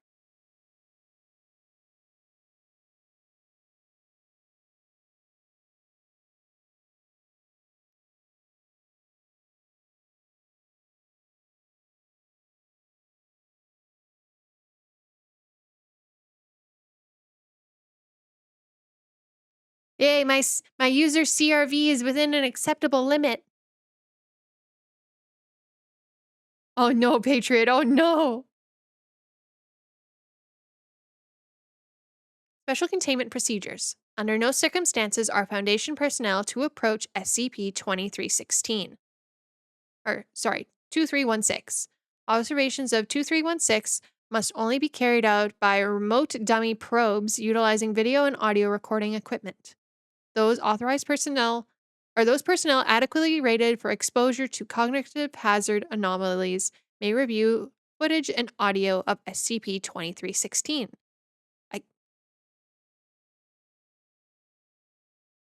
Yeah, I'm going to say 2316.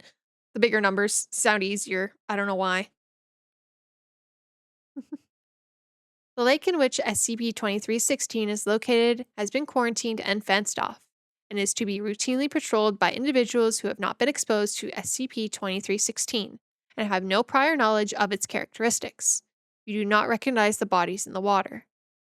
Individuals who attempt to bypass the enforced quarantine must be apprehended and moved to Site 33 for full cognitive influence screening. Individuals who come within 15 meters of the lake containing SCP 2316 are to be considered lost. Oh, damn. Okay. Please repeat the following phrase slowly and clearly into your terminal microphone. I do not recognize the bodies in the water. Description: SCP 2316 is the designation for the anomalous phenomenon existing within Lake Blank, within Blank County. SCP 2316 manifests as a group of human corpses floating in a small group at the surface of the water. The identities of the corpses are cognitive hazard removed, automated change unknown. Automatic change unknown. Your DNA testing has been inconclusive. While 2316 appears to be individual instances, it is theorized that SCP 2316 may instead be an entity composed of a collective consciousness. Individual instances of SCP 2316 do not act on their own, but do seem to be able to act collectively as a single unit. Individual instances of SCP 2316 are unrecognizable, and you do not recognize the bodies in the water. SCP 2316 host a powerful cognitive hazardous effect, causing those who have viewed 2316 are aware of certain parts of its nature, or who are enrolled in the cognitive hazard removed, automated message invalid, to be believed that individual instances of SCP 2316 are human beings they recognize, typically from their childhood. Oh dear. Attempting to come into contact with SCP 2316 instances by way of entering Lake Blank or touching in an instance of 2316 will cause other instances of SCP 2316 to appear. You do not recognize the bodies in the water. The additional instances only serve to reinforce and add to the strength of the cognitive hazard, compelling affected individuals into the lake. Individuals who enter the lake in this way are lost, and to date, none have been recovered. Yay! And more data is expunged. There's a whole interview.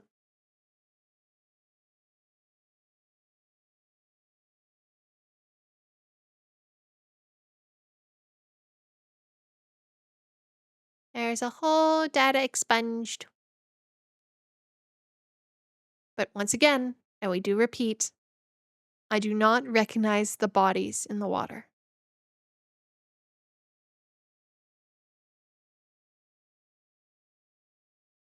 Well, that's fun.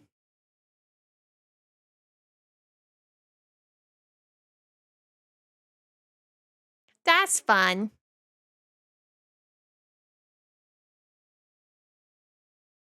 I do not recognize the bodies in the crater. Water.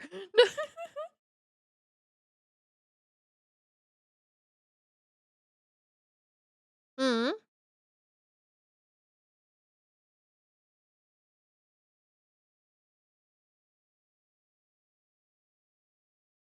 Try using your mouse to select below the addendum. Which addendum? There's two.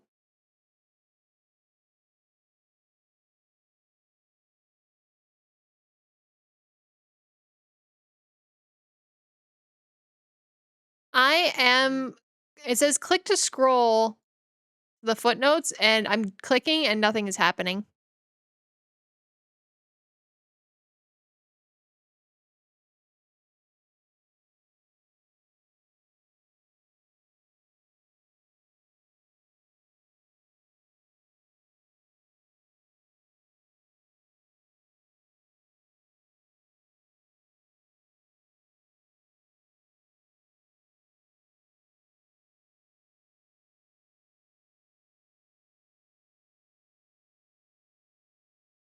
Basically, there's something you can see below both expunged.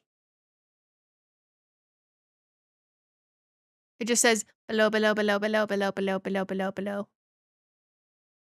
But I don't see anywhere else below. It just says below. Below, below, below, below, below, below. And just an empty line. Yeah.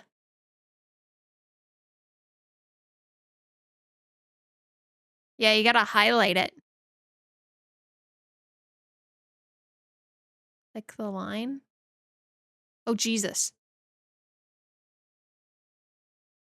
Okay.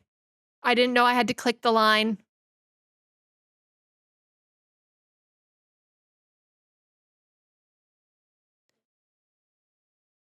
There's ones above that in the interview. I see there are things to click. Oh, there's two. Oh God. Okay. We're okay. We're not done. We're not done. Ahem. Sorry, let me get back into character.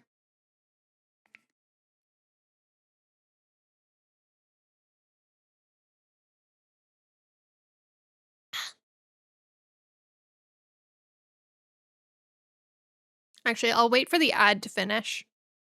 I'll wait for the ad to finish. But yeah, I think we're definitely gonna have to make a second part to this. So if we have recommendations that we're not done yet, let me know. We will update the list. We will continue to make this a series.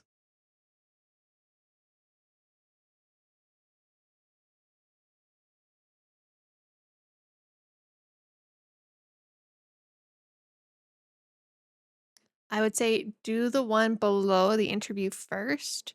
So do addendum 2.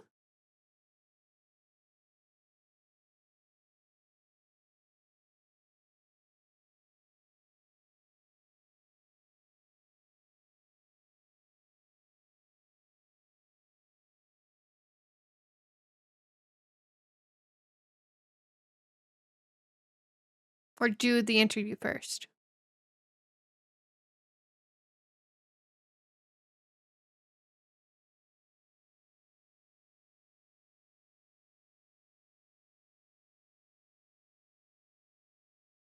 know what this reminds me of? I don't actually. What does it remind you of? Down, down, down by the river. Yeah. The interview, yes. The secret, I meant below the interview.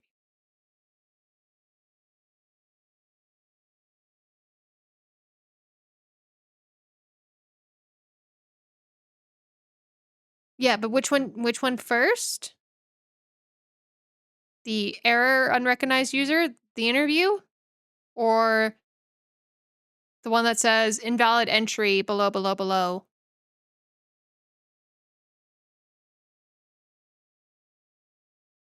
Okay, so do the interview first.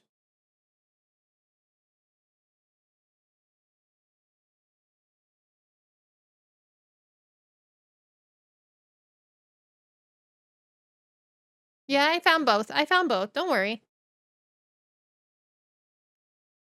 Okay, we will read the expunged interview. You need to see this. They were your friends. Error. Unrecognized user. Please log in via blah, blah, blah. Verification complete. Let me show you their faces.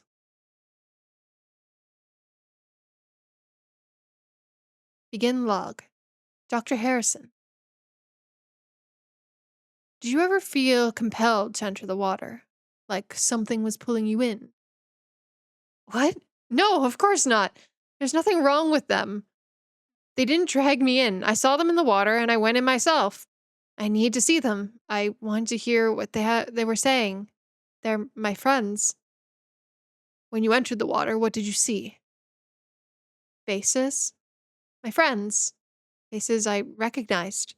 Some I didn't, but they became more familiar as I saw them. I'd known them my whole life, but there was something wrong with them. Something wrong with them? Like the face of someone you see in a dream, where you can't remember it right. There's something wrong. And the way they were speaking, no, that's impossible. They simply not their mouths, not moving their mouths. But I could hear them asking for help. They told me who they were. They told me you knew who they were, that is enough. Enough of that. You are clearly succumbing to the cognito hazard. We need to get you medical attention. Agent, if you could, get your hands off of me. I know all their names, Harrison. Heard them speaking to me. Every single one. All it takes is one person to see them and tell people, and they'll know what you've been trying to hide. Kirk Lawnwood High School, class of subdue them. Get them out of here. Take them to amnetics and turn the goddamn recorder off.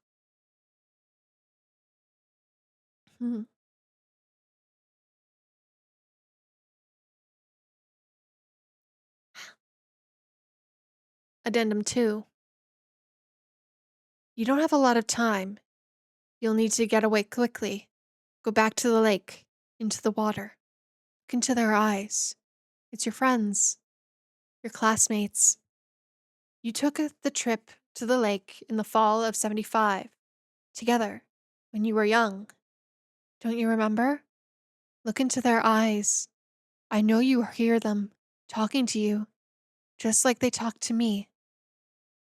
Don't let them tell you it's just a cognito hazard. This is their fault. They caused this. We were all innocent kids, don't you remember? And you just got away, you and I. The rest of them are at the bottom of that lake, waiting for us to go back to them and be whole together again. They want us to know. They want us to remember. Wake up, goddammit. Remember the fall of 75, the year we were supposed to graduate. Don't let them make you forget. They're calling to you. Can't you hear them? Can't you hear them? Can't you hear them? Can't you hear them? Can't you hear them? Can't you hear them? Can't you hear them? Look into their eyes. Can't you hear them? Can't you hear them? Can't you hear them? Can't you hear them? I know you can. Can't you hear them? Can't you hear them? Can't you hear them? Can't you hear them? Can't you hear them? They're waiting for you. We were there with them. Go back to the lake.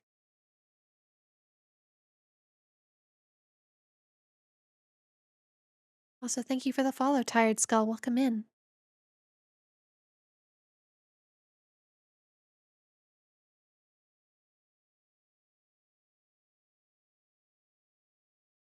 Interesting. Interesting. So now we have to wonder.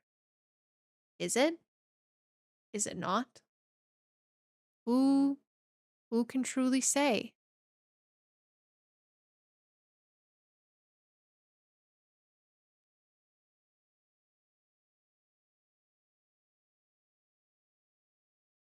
Do you recognize the body? I do not. I do not recognize the bodies in the water.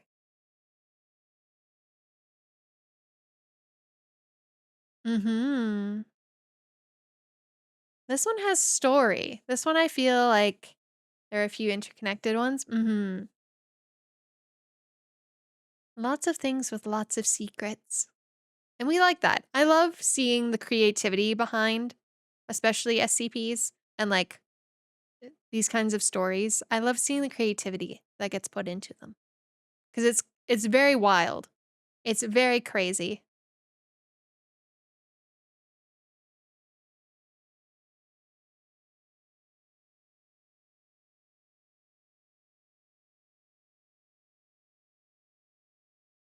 But fact is, there ain't no way every motherfucker was part of a class of 75, but in one specific town. So I'm the cognitive hazardous fuck type. Freedom. I messed up Ad's skull. Oh no, I'm sorry. No, I'm sorry. But see, the thing is, we don't actually know how many people are affected by this one, right? I don't think did we ever hear how many people may have been affected? We don't, right?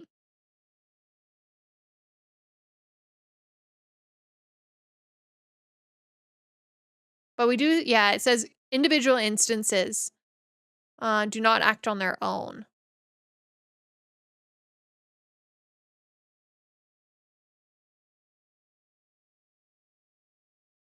But do seem to be able to act collectively as a single unit.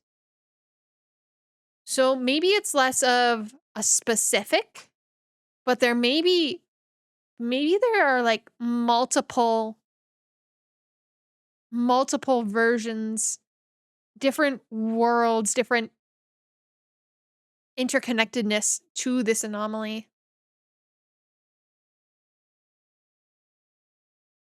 You know?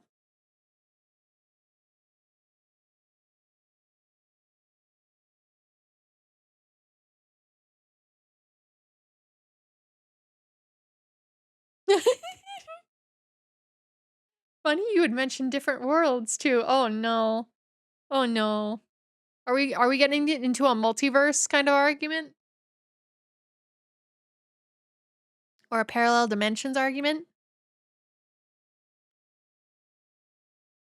There is at least one short story that I think would help with that. Might be, but yes, for later. I mean, different worlds are just factually based on the SCP universe. Hmm. I just don't know for this one. But if it's possible in general, if it's possible for some, I'm assuming it's possible for all. Right?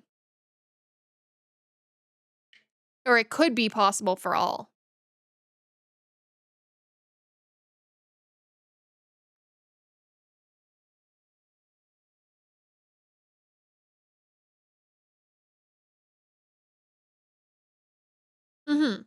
I know. I feel like I am making, series connections without, actually there being a thing.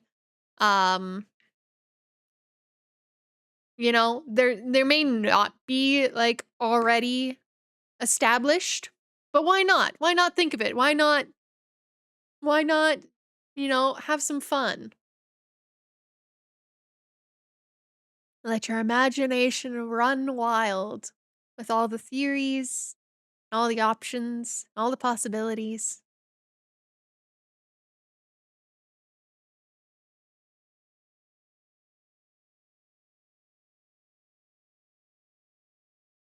Alrighty. Let's see. Um,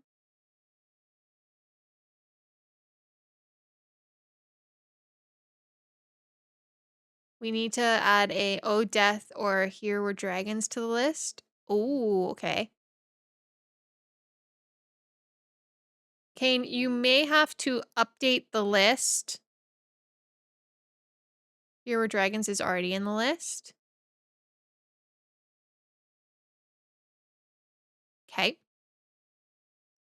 You may have to update the list.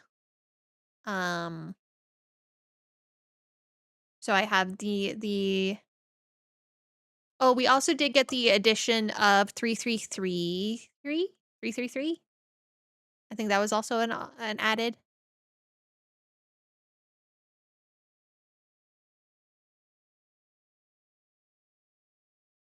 I could have sworn Nibiru was an SCP.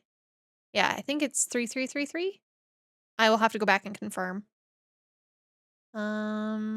Let me look. It was boop, boop, boop, boop.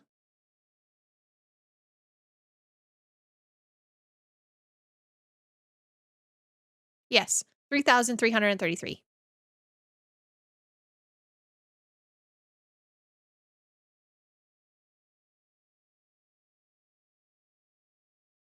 But yeah, I'm having fun with this. I hope you guys are having fun. It was mentioned in a bits donation before you got here.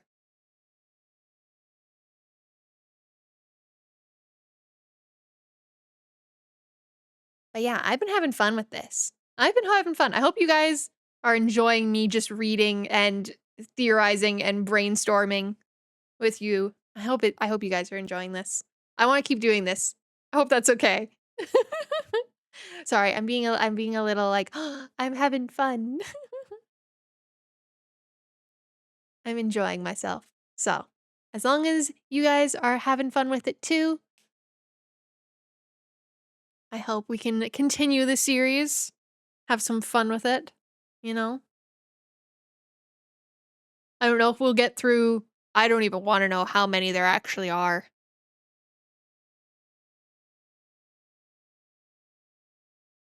Very fun and nice to listen to. Yeah. I always find reading videos are nice second monitor content. You know?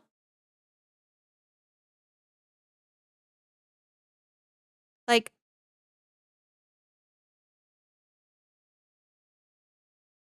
over 8,000, pushing 9,000. Oh, geez. Ah! Leon! And Maze. Hello, Raiders. Hello, hello. How are we?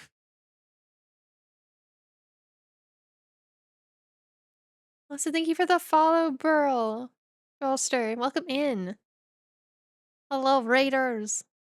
How were we? Were we playing some more Valorant? I hope you had a good stream. Let me know what you guys were playing tonight. Hello, hello, hello, hello. Yeah, more Valorant? Heck yeah. We have been we have been reading up a storm here tonight, Raiders. Um I have been reading. Thank you for the hydrate, Leon. Um, I have been reading SCP entries that have been submitted to me by my community. as some of their favorites, as some ones they think are interesting, all these fun things. It's over 9,000. Um, I remember series 5-ish. So we have gone through. Let me look at my list. What did we read tonight? We have read 41, 49, 55, 73, 87. We read, oh goodness.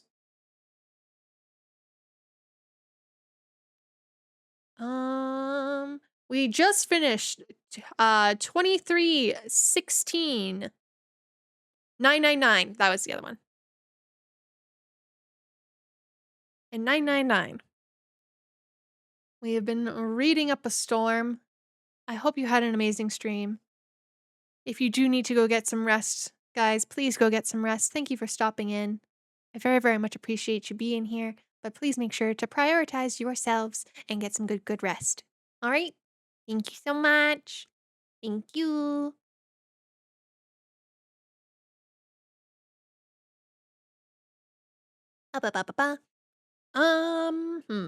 Is there another? Just trying to think if there's another short one here that we can do to wrap things up.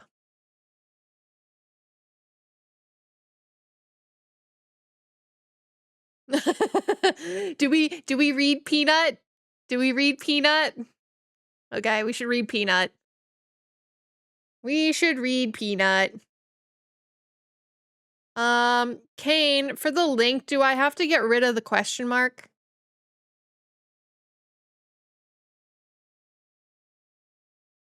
Nah? Okay.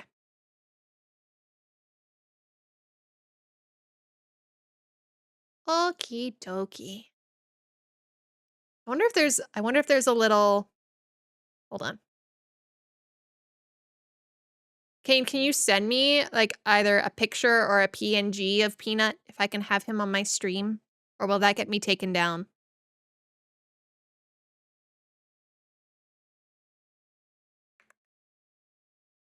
Because I think he was the only... Oh, it's owned by an artist? Okay, yeah, so we won't. We won't. I had a feeling. I thought this is like the only one that has like a copyright attached to it.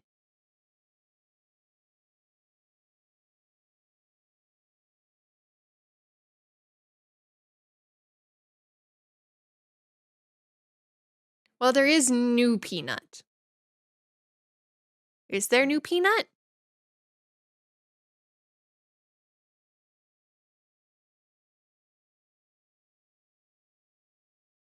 I sent original Peanut. Old Peanut is good. Old Peanut, best Peanut.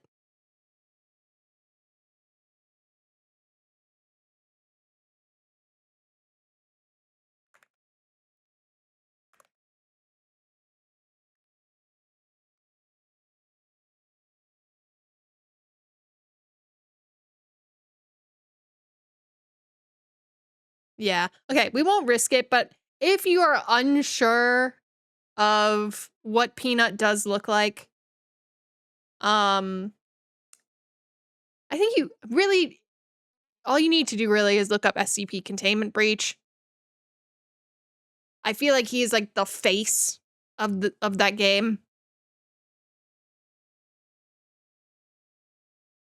Oh yeah, SCP-173. Mm-hmm.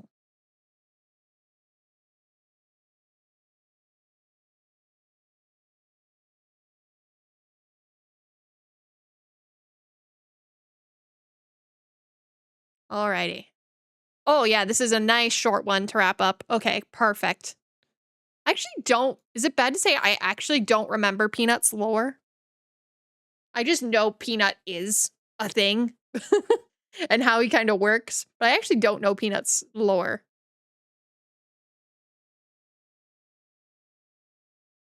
He is mysterious. The mysterious peanut.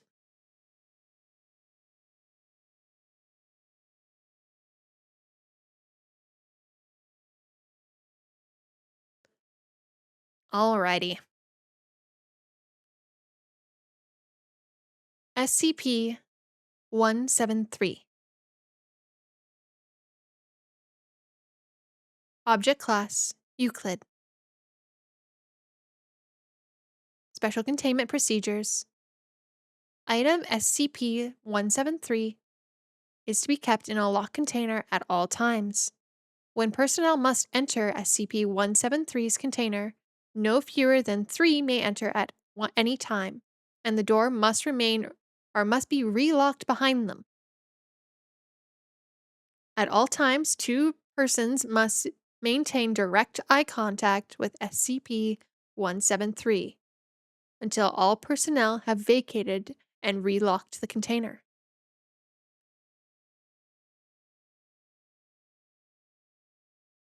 Description: Moved to Site 19, 1993. Origin is yet unknown. It is constructed from concrete and rebar with traces of Krylon brand spray paint. SCP-173 is animate and extremely hostile. The object cannot move within a direct line of sight. Line of sight must not be broken at any time with SCP-173. Personnel assigned to enter container are instructed to alert one another before blinking. Object is reported to attack by snapping the neck at the base of the skull or by strangulation. In the event of an attack, personnel are to observe Class 4 hazard object containment procedures. Personnel report sounds of scraping stone originating from within the container when no one is present inside. It is considered normal, and any changes to this behavior should be reported to the acting HMCL supervisor on duty. The reddish-brown substance on the floor is a combination of feces and blood. The origin of these materials is unknown. The enclosure must be cleaned on a bi-weekly basis.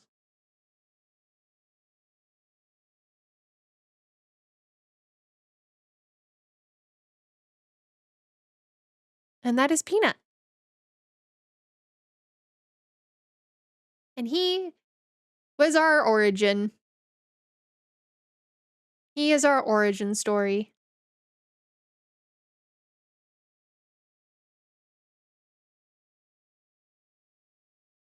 I feel like it was him.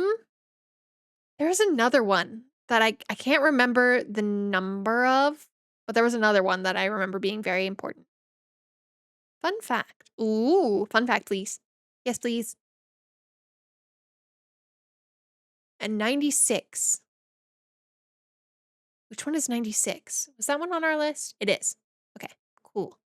We didn't do 96 yet, but I have a feeling that was a longer one, right? Shy Guy. Is that Shy Guy? I'm assuming that must be Shy Guy. Yes, okay. Kane has marked it as classic. So. They were the first ones? Well, we'll definitely get to... Did we have 106? We did. Okay. Kane did put all the classics on here. Can be graphic. They are the most well-known because of the original Containment Breach game. Right. Okay. So I must be Shy Guy who I'm thinking of. It must be Shy Guy who I'm thinking of then. Because I remember he was in the original game.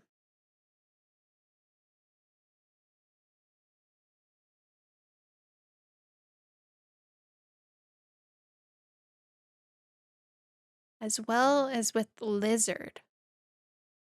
Do I remember Lizard? I don't remember Lizard that well.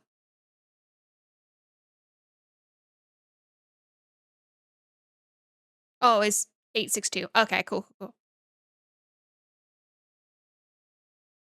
He's just an off-screen danger. Mm. They love their off-screen dangers, huh? They love their off-screen dangers. 49, 96, 106, and 70, 173 are the classics. Ah! Thank you. Welcome in, Raiders. Welcome in. Welcome in. How are we? Pretty tasty raid. Thank you so much for stopping in, everyone. Welcome in. How are we? How was stream? What were we up to?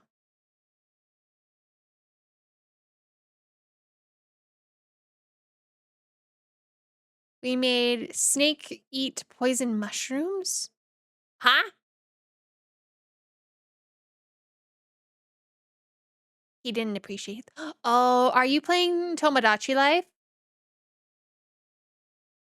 No, we're playing Metal Gear Solid 3. Oh, I see. I'm like, did you make Solid Snake in Tomodachi Life and you're feeding him random stuff? Like, that's stuff I've seen on my timeline, but you know, just making sure. But no, Tomodachi Life is so good. It is really good. It is really good. So I was like, I gotta make sure, because that is the type of stuff that would come out of that game. But welcome in, Raiders. My name is Maeve Gloomridge. I am the owner and curator here of the Gloomridge Museum of the Occult, and I am your guide to everything mystical, magical, and everything in between. Tonight we are reading some SCP entries submitted by my community. We just actually finished the OG, the original Monsieur Peanut, which is SCP-173. If you have ever played the original SCP containment game, containment breach game, you would know who we talking about. The little red face. Can't look at him or have to keep looking at him. But raiders, if you do need to raid and run, please feel free. Get some rest, get some water, get whatever you may need. I greatly appreciate you even being here. SCP-173 is a classic. The history behind the writing and the character is really cool too. Yeah, we were kind of discussing how I think he's like one of the only characters with not technically copyright, but you know, he has more of a history already surrounding him before and after the games. So, this is also the highest ranking. I didn't realize you can rank the stories on the SCP website, but you can. This also has a very high ranking. I don't remember if Peanut was before or after the Weeping Angels. I believe after. I believe the Weeping Angels have been a consistent for a while, I think.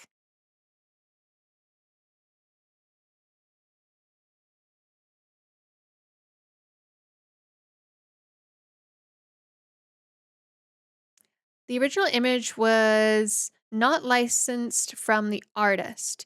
He did give the site the license, but felt peer pressured by the admin team, so they decided to ultimately remove it. Yeah. But I feel like that's always so interesting too, right? You find a piece of art, like he, there was a random piece of unique or experimental art, and it also inspired more creative writing and more art. And I love that. I love that. I love when art can do that. Even if it's creepy and weird and obscure and macabre, like I love that. I love when art can inspire art.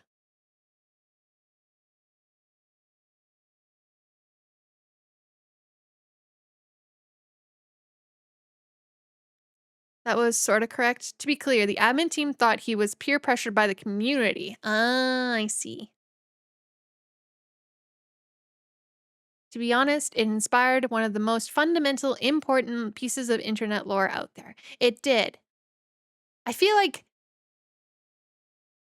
okay, this might be my old brain, but did SCP Containment Breach come out around the same time as, like, Slenderman? Or was Slenderman way before? I feel like they happened around the same time.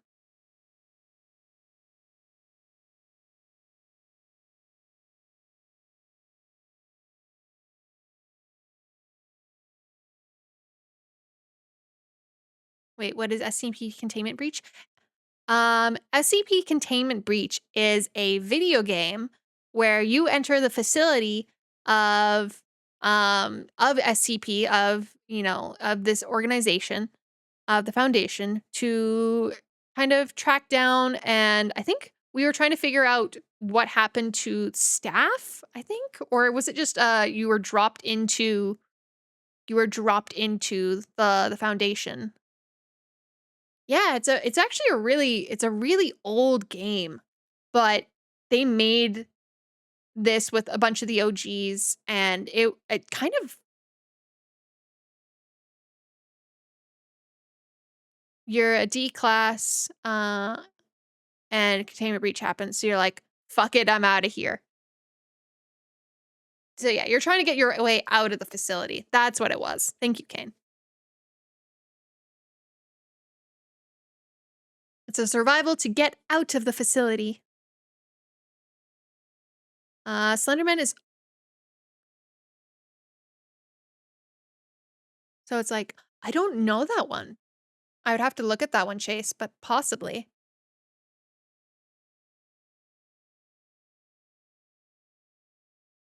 To be honest, you could count as an SCP more and containment breach, considering you get to go back in time to save yourself.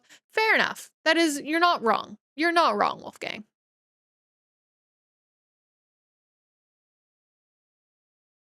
So I do have a list going, but you are free to also,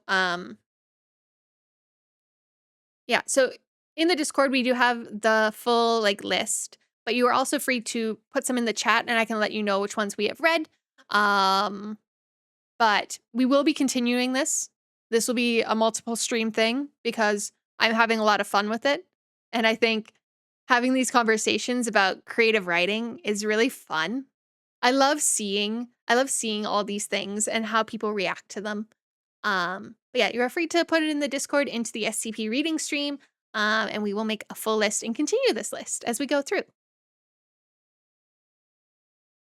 Because there are so many. There are so many. Um, that we could be doing this for a while, and I'd be perfectly content with that. I would be perfectly content with that.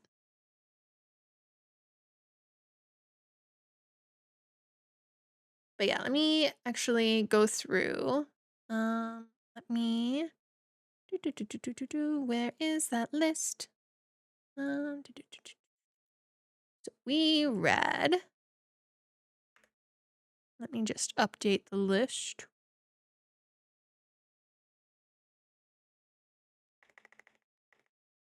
We read 73. We read this one. We read 999. And we read 2. I will say the reason that these take a while, just because I also like to voice act some of the notes and things. Like, so if there's dialogue in some of the notes, I am a little silly. I do like to make some funny voices. So just as a forewarn.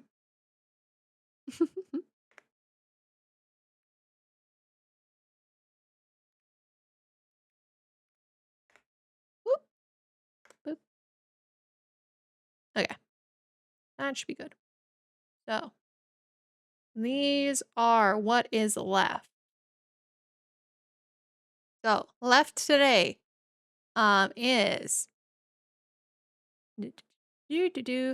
So 93, 96, 106, 756, or 795, 1762, 2295, 2399, 2662, 3000, 7819. We also had 3333. What else? We have a lot of new ones that have been added. But this was just from the initial collection. Yeah, feel free to add your additions, and we will continue this. We continue this, and I'm having fun. I also still want the 055 short story. We will do it. We'll do it. Don't worry. Don't worry. We will do it. But yes, I'm sorry, Raiders, but I was actually just about to end as you guys came in. So I'm glad we were able to chat a little bit. But I don't want my voice to fully give out on me. So I am also going to wrap it up for the evening. Thank you very much for stopping in and being here. If you would like to see more, thank you for being here, and I will let you know when we do another one of these. It was nice to meet everyone. Thank you everyone for the follow and all the raids. I really, really appreciate it. I was not expecting this amount of support tonight. But yeah, I'm glad we all had fun. I had fun. We had a blast. Let us see who we can raid out to tonight.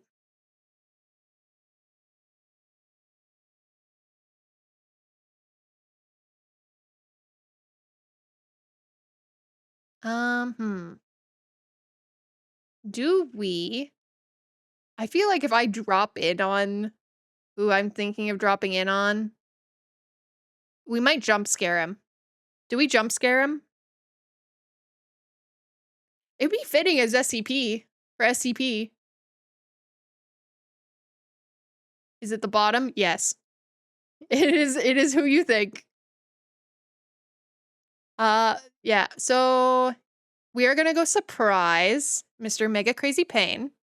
He is doing his first ever randomizer as a thank you for 400 followers. So go say hi, go jump scare him. He will not be expecting this, but go say hi, go share some love. And I will be back tomorrow with some more Tomodachi Life.